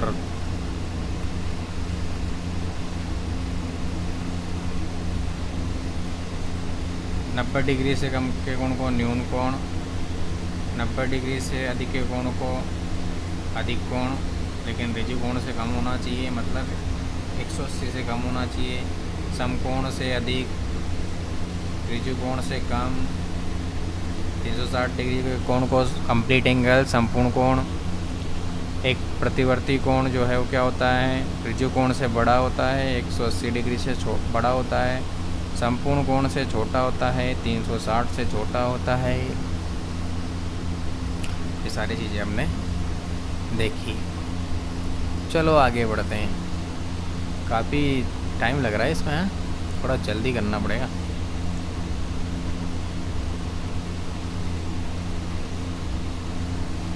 आप लोग भी बोर हो चुके होंगे, पर बोर ना होना चाहिए गणित से कभी भी। बहुभुज, चलो बस थोड़ी बहुत चीज़ें और बची हुई है, लेकिन अब काम की चीज़ें आ रही हैं। भाई बहुभुज क्या होता है? पहली बात, बहुभुज एक बंद आकृति होती है, इस बात को आप ध्यान रखिए। रेखाखंडों से बनी एक बंद आकृति होती है। मैं आपसे बोलूं कि आकृति को बंद करने के लिए आपको कितने रेखाखंडों की ज़रूरत होगी? क्या एक रेखाखंड से आप आकृति बंद बनी हुई बनी? नहीं भाई, एक रेखाखंड से तो आकृति नहीं बनेगी बंद। ओके, 2 बढ़ाते हैं, 2 रेखाखंडों से भी आकृति बंद नहीं हो रही है। ओके, अगर हम रेखाखंड 3 बना दें, ले लें, तब जाकर के आकृति बंद होगी। हाँ, ये बात सही है। यानी कि बहुभुज 3 रेखाखंडों से छोटा नहीं हो सकता। प्रश्न यही बन जाएगा कि बहुभुज बनाने के लिए न्यूनतम कितने रेखाखंडों की आवश्यकता होती है? 1, 2, 3 या फिर 3 से अधिक? आप क्या आंसर करेंगे? कमेंट सेक्शन में कमेंट करके बताइए। तो रेखाखंडों को अगर 3 रेखाखंड हम ले लें तो उसे हम बहुभुज बना सकते हैं। और वह न्यूनतम आकृति क्या कहलाती है? बहुभुज की जो शुरुआत है वो त्रिभुज से होती है, क्योंकि 3 रेखाखंडों से बंद आकृति को हम त्रिभुज कहते हैं।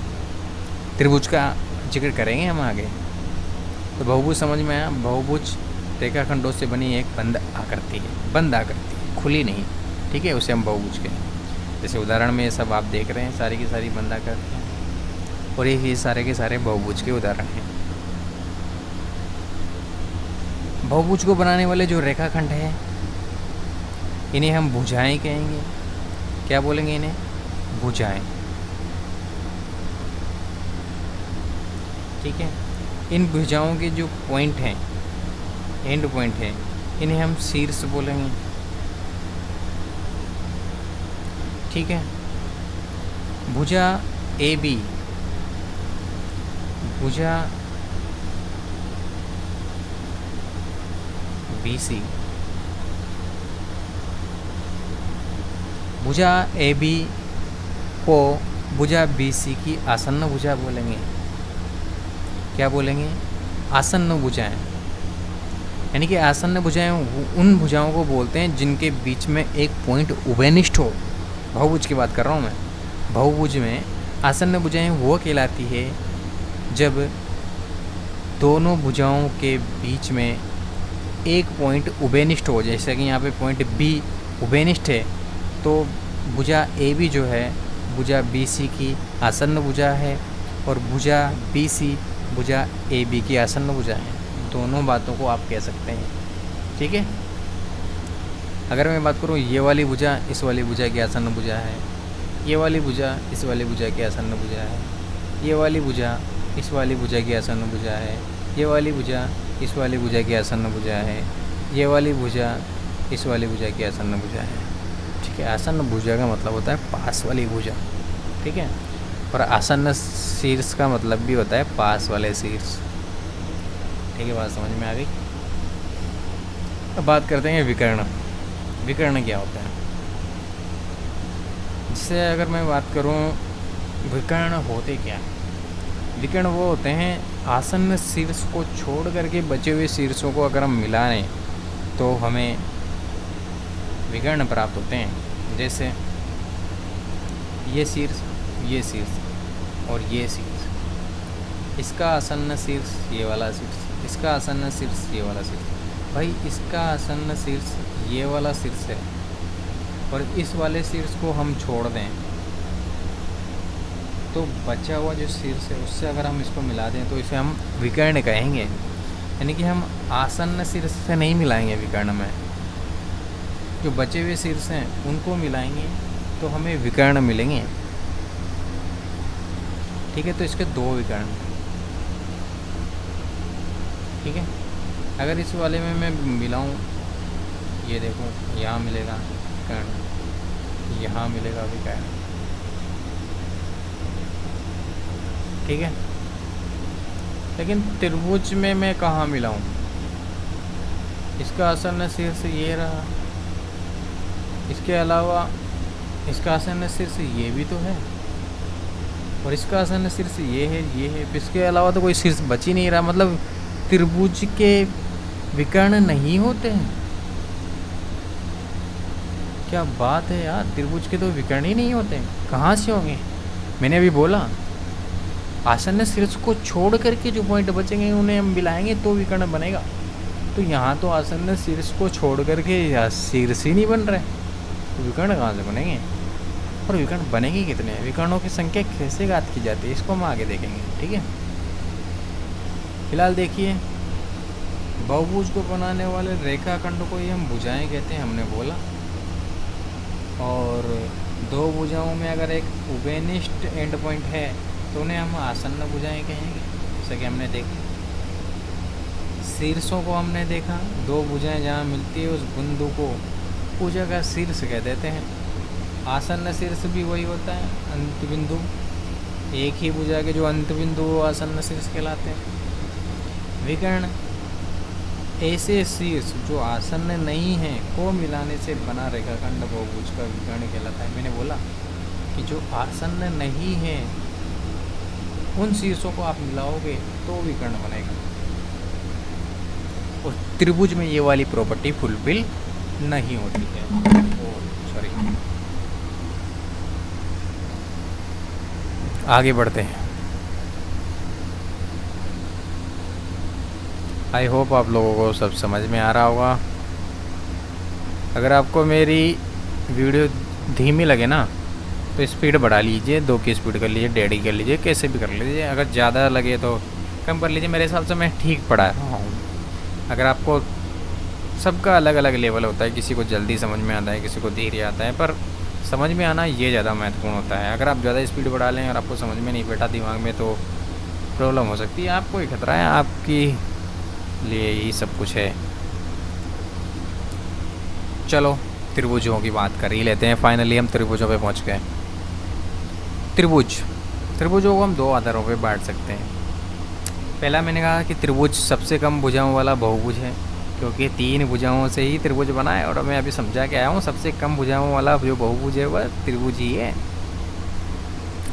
त्रिभुजों को हम सबसे पहले बताते हैं, भुजाओं के आधार पर इसका नामकरण करते हैं।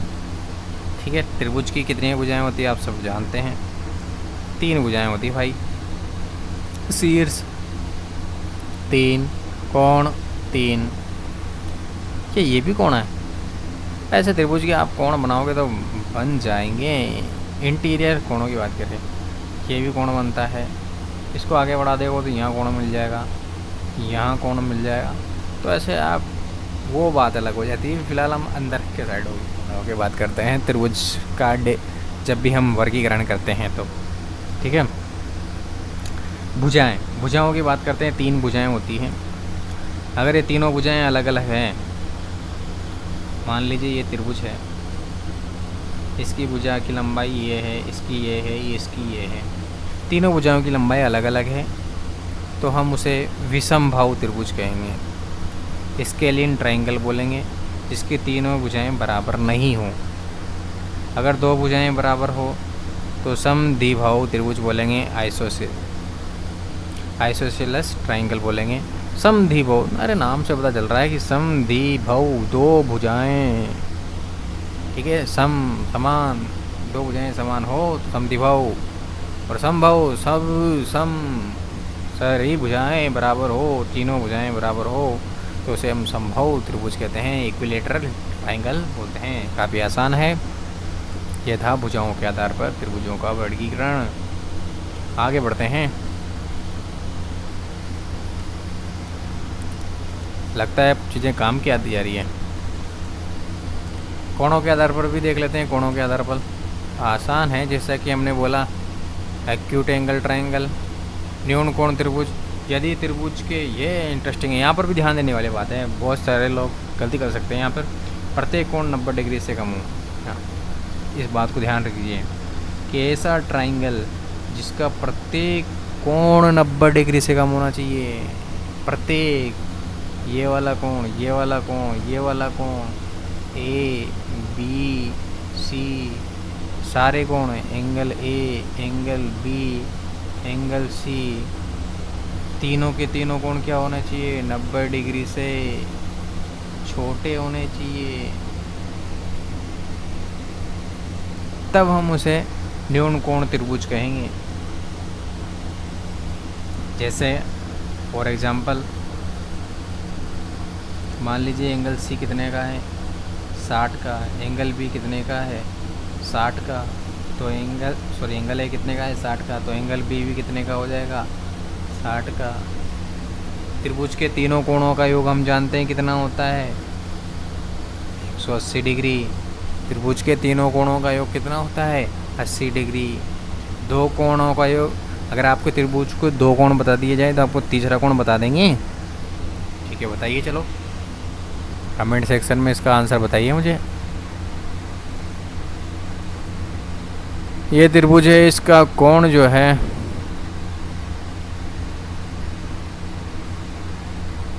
ये 70 डिग्री है। अच्छा, और ये 30 डिग्री है। तो ये वाला कोण कितने डिग्री का होगा? थीटा। ठीक है, और एक ये भी बताइए मुझे, ये वाला कोण 15 डिग्री का है, ये वाला कोण 50 डिग्री का है, तो तीसरा वाला कोण कितना डिग्री का होगा? ये थीटा 1 है, ये थीटा 2 है। थीटा 2 थीटा 1 बताइए। ठीक है, बता देंगे? ये भी बताइए मुझे, ये वाला, ये 90 डिग्री है और ये 5 डिग्री है, तो ये वाला कोण कितना डिग्री होगा? थीटा 3 भी बताइए।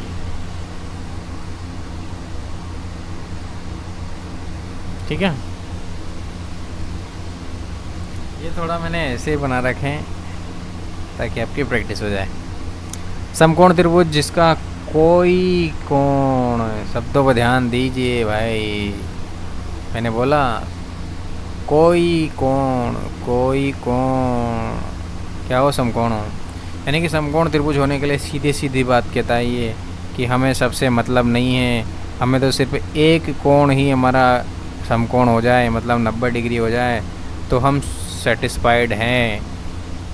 यानी कि समकोण त्रिभुज होने के लिए कम से कम आपके पास एक कोण अगर 90 डिग्री का है तो हम उसे समकोण त्रिभुज कह देंगे, राइट एंगल ट्रायंगल कह देंगे। उसी प्रकार ऑब्टूस एंगल ट्रायंगल है, अधिक कोण त्रिभुज है, इसमें भी ऐसा ही है। यदि कोई एक कोण 90 डिग्री से अधिक है तो हम उसे अधिक कोण त्रिभुज कह देंगे। जैसे अगर मैं बात करूँ ये वाला त्रिभुज, अगर ये वाला त्रिभुज 100 डिग्री का है तो बाकी ये दो त्रिभुज कोण कितने भी डिग्री का हो हमें नहीं मतलब उन सब से। हमें तो अगर एक भी 90 से ज़्यादा मिल गया तो हम उसे अधिक कोण त्रिभुज कहेंगे। अगर एक कोण हमें 90 डिग्री का मिल गया तो उसे हम समकोण त्रिभुज कहेंगे। और अगर सारे कोण अगर 90 डिग्री से कम है तो ही हम न्यून कोण कहेंगे। सिर्फ एक कोण अगर 90 डिग्री से कम है तो हम उसे न्यून कोण नहीं कहेंगे, क्योंकि हम जानते हैं कि अधिक कोण त्रिभुज में ये वाला एक कोण तो 90 डिग्री से कम होगा ही। समकोण त्रिभुज में ये वाला कोण तो 90 डिग्री से कम होगा ही, तो क्या हम इन्हें न्यून कोण बोल देंगे? नहीं, न्यून कोण होने के लिए आवश्यक है कि तीनों कोण 90 डिग्री से छोटे हो, क्योंकि 90 डिग्री का जब कोण बनाएंगे तो उनमें से कोई ना एक कोण तो 90 डिग्री से छोटा रहेगा ही, तभी तो दोनों का योग 180 डिग्री बैठेगा। भाई एक इकलौता 90 डिग्री के समकोण त्रिभुज जो है उसमें इकलौता एक कोण 90 डिग्री लेकर के बैठ गया, बचा कितना? 90 और बचा 180 तो होता है तीनों कोणों का योग। समकोण त्रिभुज जो है, मैं बात कर रहा हूँ समकोण त्रिभुज की, ये वाला समकोण त्रिभुज है, इसमें भाई एंगल बी 90 डिग्री का हो गया। अब बाकी बच्चे ए और सी का योग कितना होगा? एंगल ए और सी का योग 90 ही तो बचा, क्योंकि हम जानते हैं कि angle A B angle C तीनों का योग 180 डिग्री होता है भाई। हमने कहा एंगल बी अकेले ने 90 उठा लिया, बाकी बचा कितना है 180 में से? 90 ही तो बचा, वो किन दोनों में बटेगा? ए और सी में बटेगा, हैं? ए और सी में क्या 90-90 बढ़ जाएगा? 90 से तो कम ही बटेगा ना भाई। एक में 89 बैठ सकते हैं आप, एक में 1 डिग्री बांट दीजिए, या फिर दोनों में 45-45 बांट दीजिए, आपकी मर्जी, कैसे भी बांटें, लेकिन वो होगा तो 90 से छोटा ही।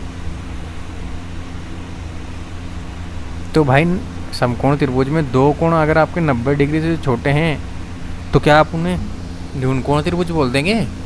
नहीं, न्यून कोण के लिए स्पेशली आवश्यक है कि भाई तीनों कोण 90 डिग्री से छोटे हो, लेकिन समकोण और अधिक कोण में ऐसा नहीं है। बात समझ में आ गई होगी आपको। अब आगे बढ़ें, चलिए घोड़े थोड़े और तेज़ दौड़ाते हैं ताकि हम अपनी मंजिल पर पहुंच सकें। चलिए इनको मिला कीजिए, फटाफट से मिलाइए इनको, चलो मिलाओ मिलाओ मिलाओ।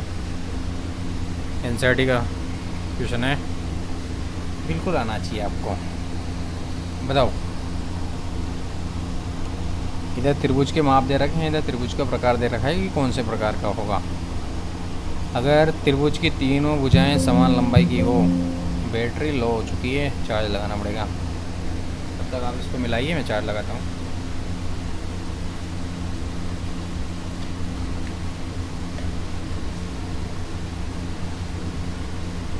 ओके, समान लंबाई की तीनों भुजाएं, अगर तीनों भुजाओं की लंबाई समान हो तो उसे हम क्या बोलेंगे भाई, बताओ। तीनों भुजाओं की लंबाई समान हो तो उसे हम समबाहु त्रिभुज बोलेंगे, यानी कि फर्स्ट जो मिलेगा वो ई से मिलेगा। ओके, ठीक है, अगला मिलाते हैं। दो भुजाएं अगर समान लंबाई की हो तो उसे हम समद्विबाहु त्रिभुज बोलेंगे। ओके, इसे भी मिलाते हैं, समद्विबाहु, ये राशि। ओके, सभी भुजाएं अलग अलग लंबाई की हो, सभी भुजाएं अलग अलग लंबाई की हो तो वो तो विषम कोण, कहाँ रहा भाई विषम कोण, विषम भाव, विषम भाव, विषम विषम विषम विषम, ये रहा विषम, विषम भाव त्रिभुज कहेंगे।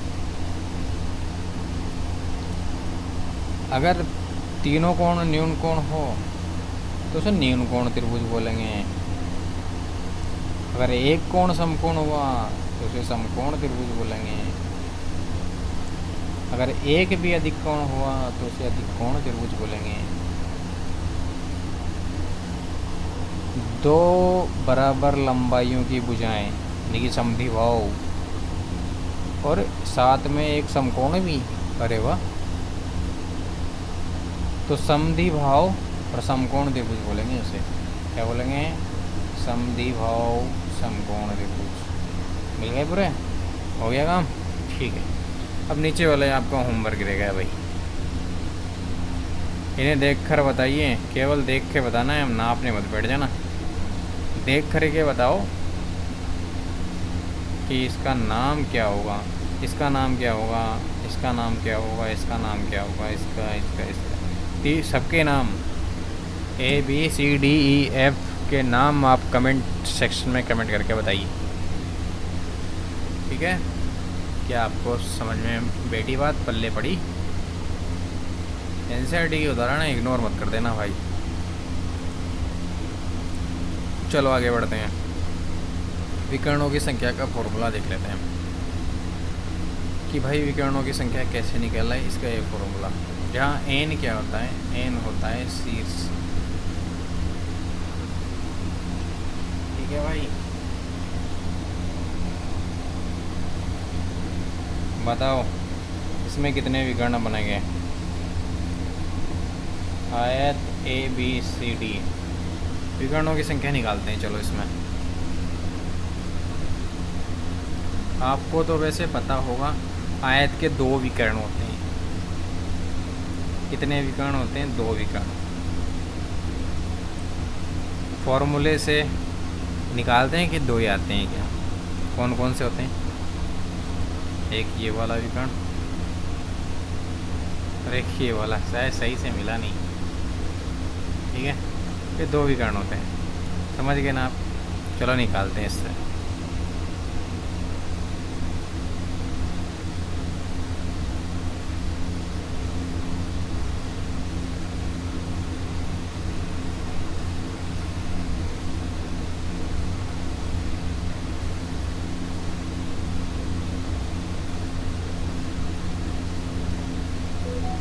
ठीक है भाई,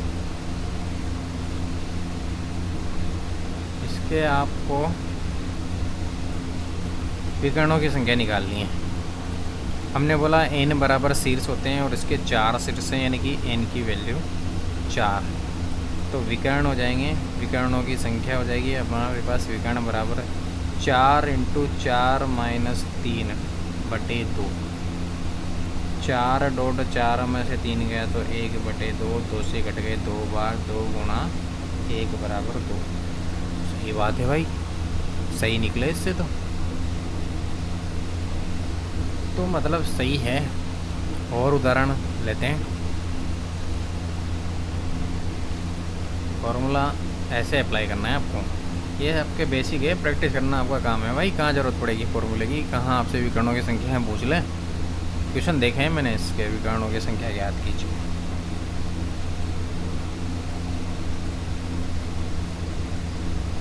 भाई इसके निकाल दो फटाफट से विकर्ण।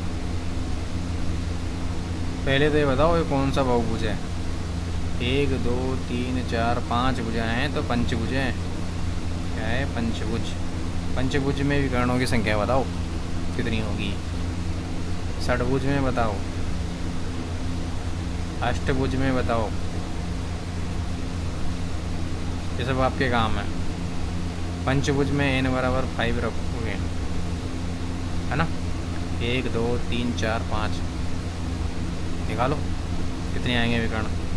5.5 माइनस 3/2, 5.2/2, 2 से 2 कट गया, 5 आएंगे। 5 विकर्ण बनाएंगे क्या? गजब हो गया भाई, लग तो ना रहा था। बना के देखें। 1 विकर्ण, 2 विकर्ण भाई, 3 विकर्ण भाई, 4 विकर्ण भाई, 5 विकर्ण। सही बात है यार, 5 बने। और कहीं से बन सकता है क्या? पता नहीं। आप इनके बनाइए, षटभुज और अष्टभुज के, कमेंट करके बताइए फिर इनके कितने बनते हैं विकर्ण। विकर्णों की संख्या पे क्वेश्चन पूछे जाते हैं एग्ज़ाम में, मैंने देखा है क्वेश्चन आते हैं।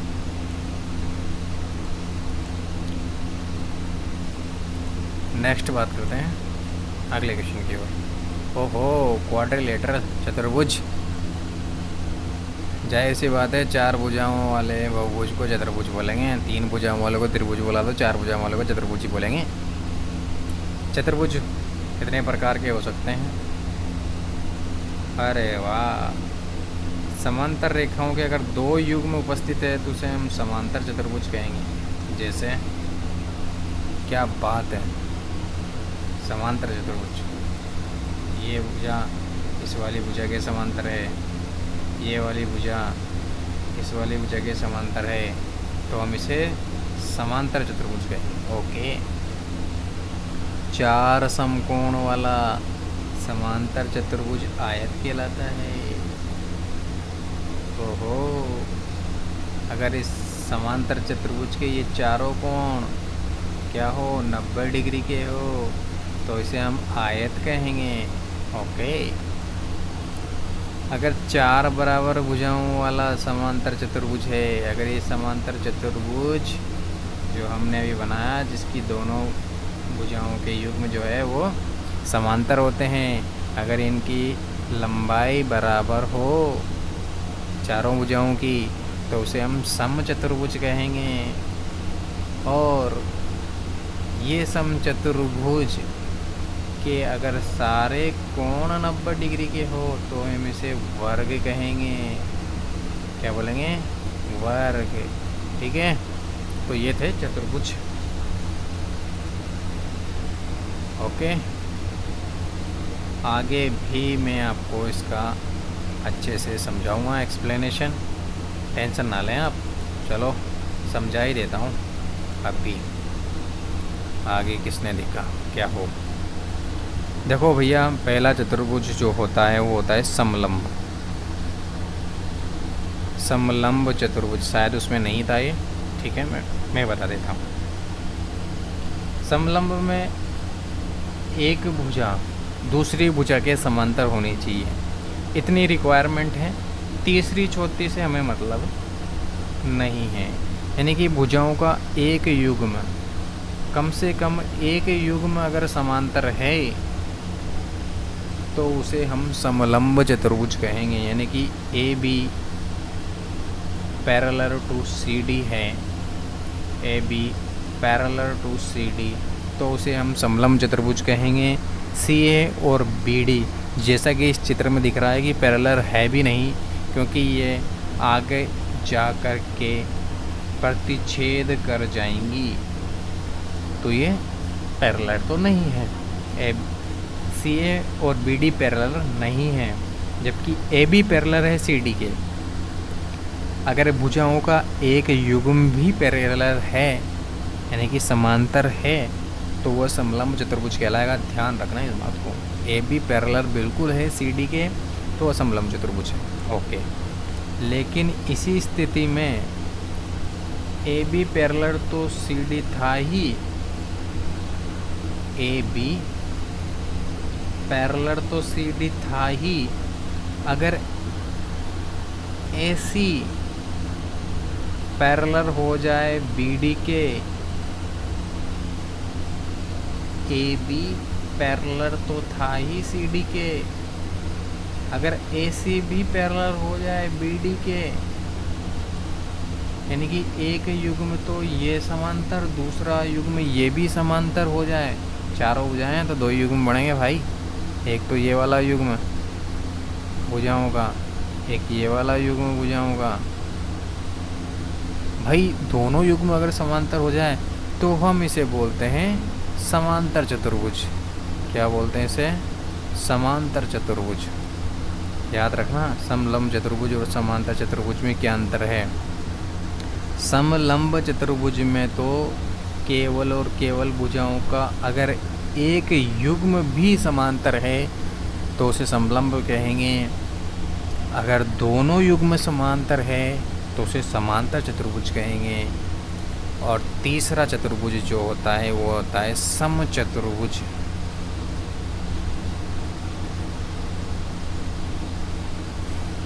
अगर इसकी चारों भुजाएं बराबर हो जाएं, अगर ऐसा समांतर चतुर्भुज जिसकी चारों भुजाएं बराबर हो जाए तो उसे हम समचतुर्भुज कहेंगे। ऐसा समांतर यानी कि समचतुर्भुज होने के लिए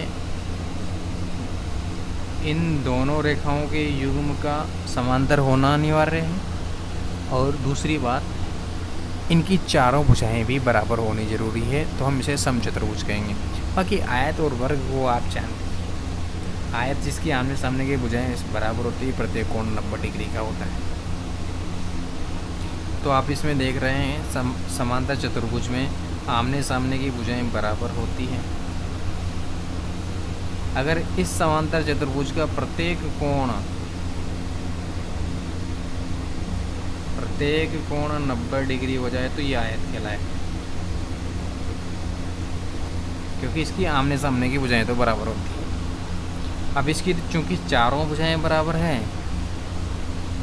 और इसका प्रत्येक कोण भी 90 डिग्री हो जाए तो ये वर्ग कहलाएगा, क्योंकि वर्ग की चारों भुजाएं बराबर होती है और प्रत्येक कोण 90 डिग्री का होता है। तो आयत और वर्ग आप यहाँ से अपने दिमाग से समझ सकते हैं कि आयत कहाँ से निकलेगा। भाई समांतर चतुर्भुज से निकलेगा, क्योंकि समांतर चतुर्भुज में जो है आमने सामने की भुजाएं बराबर होती हैं। बराबर क्यों होती है?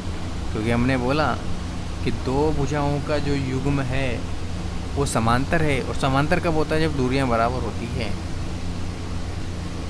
तो पहले वाले भुजा में भी दूरियां बराबर है, दूसरी वाली भुजा में भी दूरियां बराबर है। भुजाओं के जो युग्म दे रखे हैं ए बी, भुजाओं के जो युग्म दे रखे हैं ए बी और सी डी, हम जानते हैं कि ये डिस्टेंस बराबर है। भाई साहब ये डिस्टेंस बराबर है, मतलब ये डिस्टेंस बराबर है और ये डिस्टेंस भी बराबर है। ए सी बराबर है बी डी के। अगर समांतर है ए बी बराबर सी डी समांतर है तो ए सी बराबर होगा बी डी के, और अगर ए सी समांतर है बी डी के तो जाहिर सी बात है ये वाली डिस्टेंस बराबर होगी, ए बी बराबर होगा सी डी के। नहीं आया समझ में? अरे अभी समझाते हैं और दूसरा एग्जाम्पल ले लेते हैं। उसमें क्या है,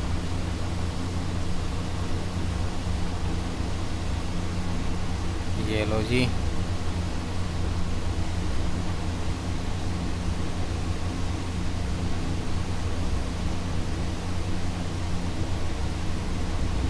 अच्छा एक मिनट, थोड़ा स्ट्रेट ही ले लेते हैं, स्ट्रेट ही ले लेते हैं। चलो स्ट्रेट लाइनें अवेलेबल है हमारे पास, ये लो।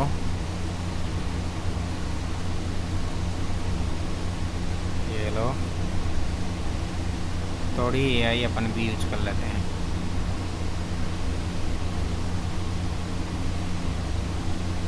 ओके, अब देखिए ये है ए बी सी और डी। आप देख पा रहे हैं कि ए बी पैरेलल है सी डी के और ए सी पैरेलल है बी डी के। अगर भुजाओं का एक युग्म, ये वाला युग्म, भुजाओं का दूसरा युग्म जिसमें दो युग्म बराबर होते हैं उसे हम समांतर चतुर्भुज कहते हैं, समांतर चतुर्भुज। अब देखो मैंने कहा कि समांतर चतुर्भुज में आमने सामने की भुजाएं बराबर होती है, आमने सामने की भुजाएं बराबर होती हैं।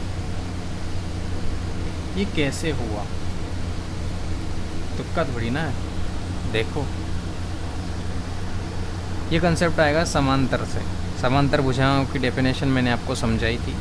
समांतर भुजाएं कि समांतर भुजाओं में मैंने आपको कंसेप्ट बताया था कि अगर मान लीजिए ए बी और सी डी चूँकि समांतर हैं, तो समांतर है तो इन दोनों रेखाओं के बीच की दूरी हमेशा बराबर होगी। याद आया कुछ? हमेशा हर जगह बराबर होगी, हर जगह बराबर होगी। यहाँ से यहाँ तक की दूरी और यहाँ से यहाँ तक की दूरी भी बराबर होगी। कैसे? क्योंकि ए बी समांतर है किसके? सी डी के, और इन दोनों समांतर रेखाओं के बीच की दूरी हर जगह समान होगी। यानी कि ए सी बराबर होगा बी डी के। क्यों? क्योंकि ये समांतर रेखाओं के बीच की दूरी है। उसी प्रकार हम बात कर रहे हैं कि ए सी समांतर है किसके? बी डी के समांतर है। तो इन समांतर रेखाओं के बीच की दूरी हमेशा बराबर होगी भाई साहब। ये दूरी बराबर होगी हमेशा हर जगह, हैं? बराबर होगी। तो यहाँ की दूरी क्या यहाँ की दूरी के बराबर नहीं हो जाएगी? दैट्स मीन सी डी बराबर है ए बी के। भाई ये क्या हो गया? ए सी बराबर है बी डी के, ये वाला ही बराबर है इसके, यानी कि ये आमने सामने की भुजाएं बराबर है और ये आमने सामने की भुजाएं बराबर है। हो गई आमने सामने वाली भुजाएं बराबर। यही बोल रहे थे हम। यानी कि अगर समांतर चतुर्भुज है, और समांतर चतुर्भुज कब है? जब उसकी भुजाओं के दोनों युग्म क्या है? समांतर है। और समांतर है तो आमने सामने की भुजाएं बराबर होनी लाजमी है। तो आई बात समझ में? तो यही हम डिस्कस कर रहे थे। ओके, तो हमने देखा यहाँ पे कि क्या समलंब चतुर्भुज होता है, क्या समांतर होता है, क्या समचतुर्भुज होता है। तो हमने कहा कि समांतर चतुर्भुज में दो भुजाओं के युग्म बराबर होते हैं, A B parallel C D समांतर होते हैं। चूँकि समांतर होते हैं, बराबर नहीं सॉरी समांतर होते हैं। भुजाओं के दो युग्म समांतर होते हैं। चूँकि भुजाओं के दो युग्म समांतर हैं तो जाहिर सी बात है समांतर रेखा की डेफिनेशन से जो आमने सामने की भुजाएं हैं वो बराबर हो जाएंगी। जब यानी कि समांतर चतुर्भुज में आमने सामने की भुजाएं अगर बराबर हो रही है तो ये किससे मैच कर रहा है? आमने सामने की भुजाएं बराबर होने की प्रॉपर्टी हम किस में लगाते हैं? जाहिर सी बात है हम ये आयत में यूज करते हैं। यानी कि समांतर चतुर्भुज से हम आयत बना सकते हैं कब? जब उसका प्रत्येक कोण 90 डिग्री का हो जाए तो वो हमारा आयत बन जाएगा, क्योंकि आमने सामने की भुजाएं तो ऑलरेडी बराबर है। इसी प्रकार समचतुर्भुज, समचतुर्भुज की हम जानते हैं कि चारों भुजाएं बराबर होती है, इसलिए हम उसे समचतुर्भुज बोलते हैं। समचतुर्भुज का अगर प्रत्येक कोण 90 डिग्री का हो जाए तो वो वर्ग हो जाएगा, क्योंकि उसकी चारों भुजाएं तो पहले से बराबर है भाई। चारों भुजाएं बराबर किस में होती है? वर्ग में होती है।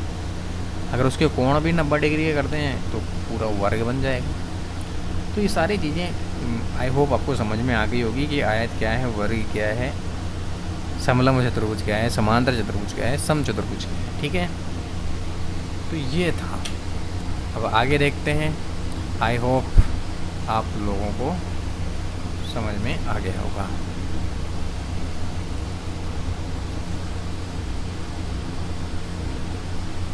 मेरे हिसाब से चीज़ें, अच्छा यहाँ पर भी मैंने लिख दिया वही चीज़ मैं आपको इतनी देर से समझा रहा था वो मैंने यहाँ पे भी लिखी हुई है।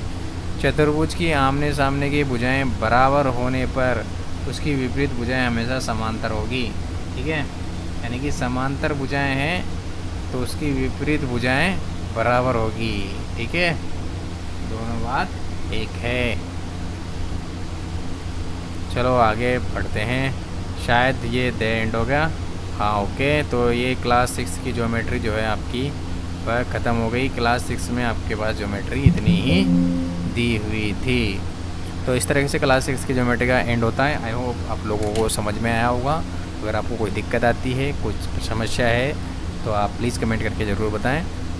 अब हम वीडियो लाएंगे क्लास 7 की ज्योमेट्री का। तब तक के लिए धन्यवाद। Good night. जय हिंद, जय भारत।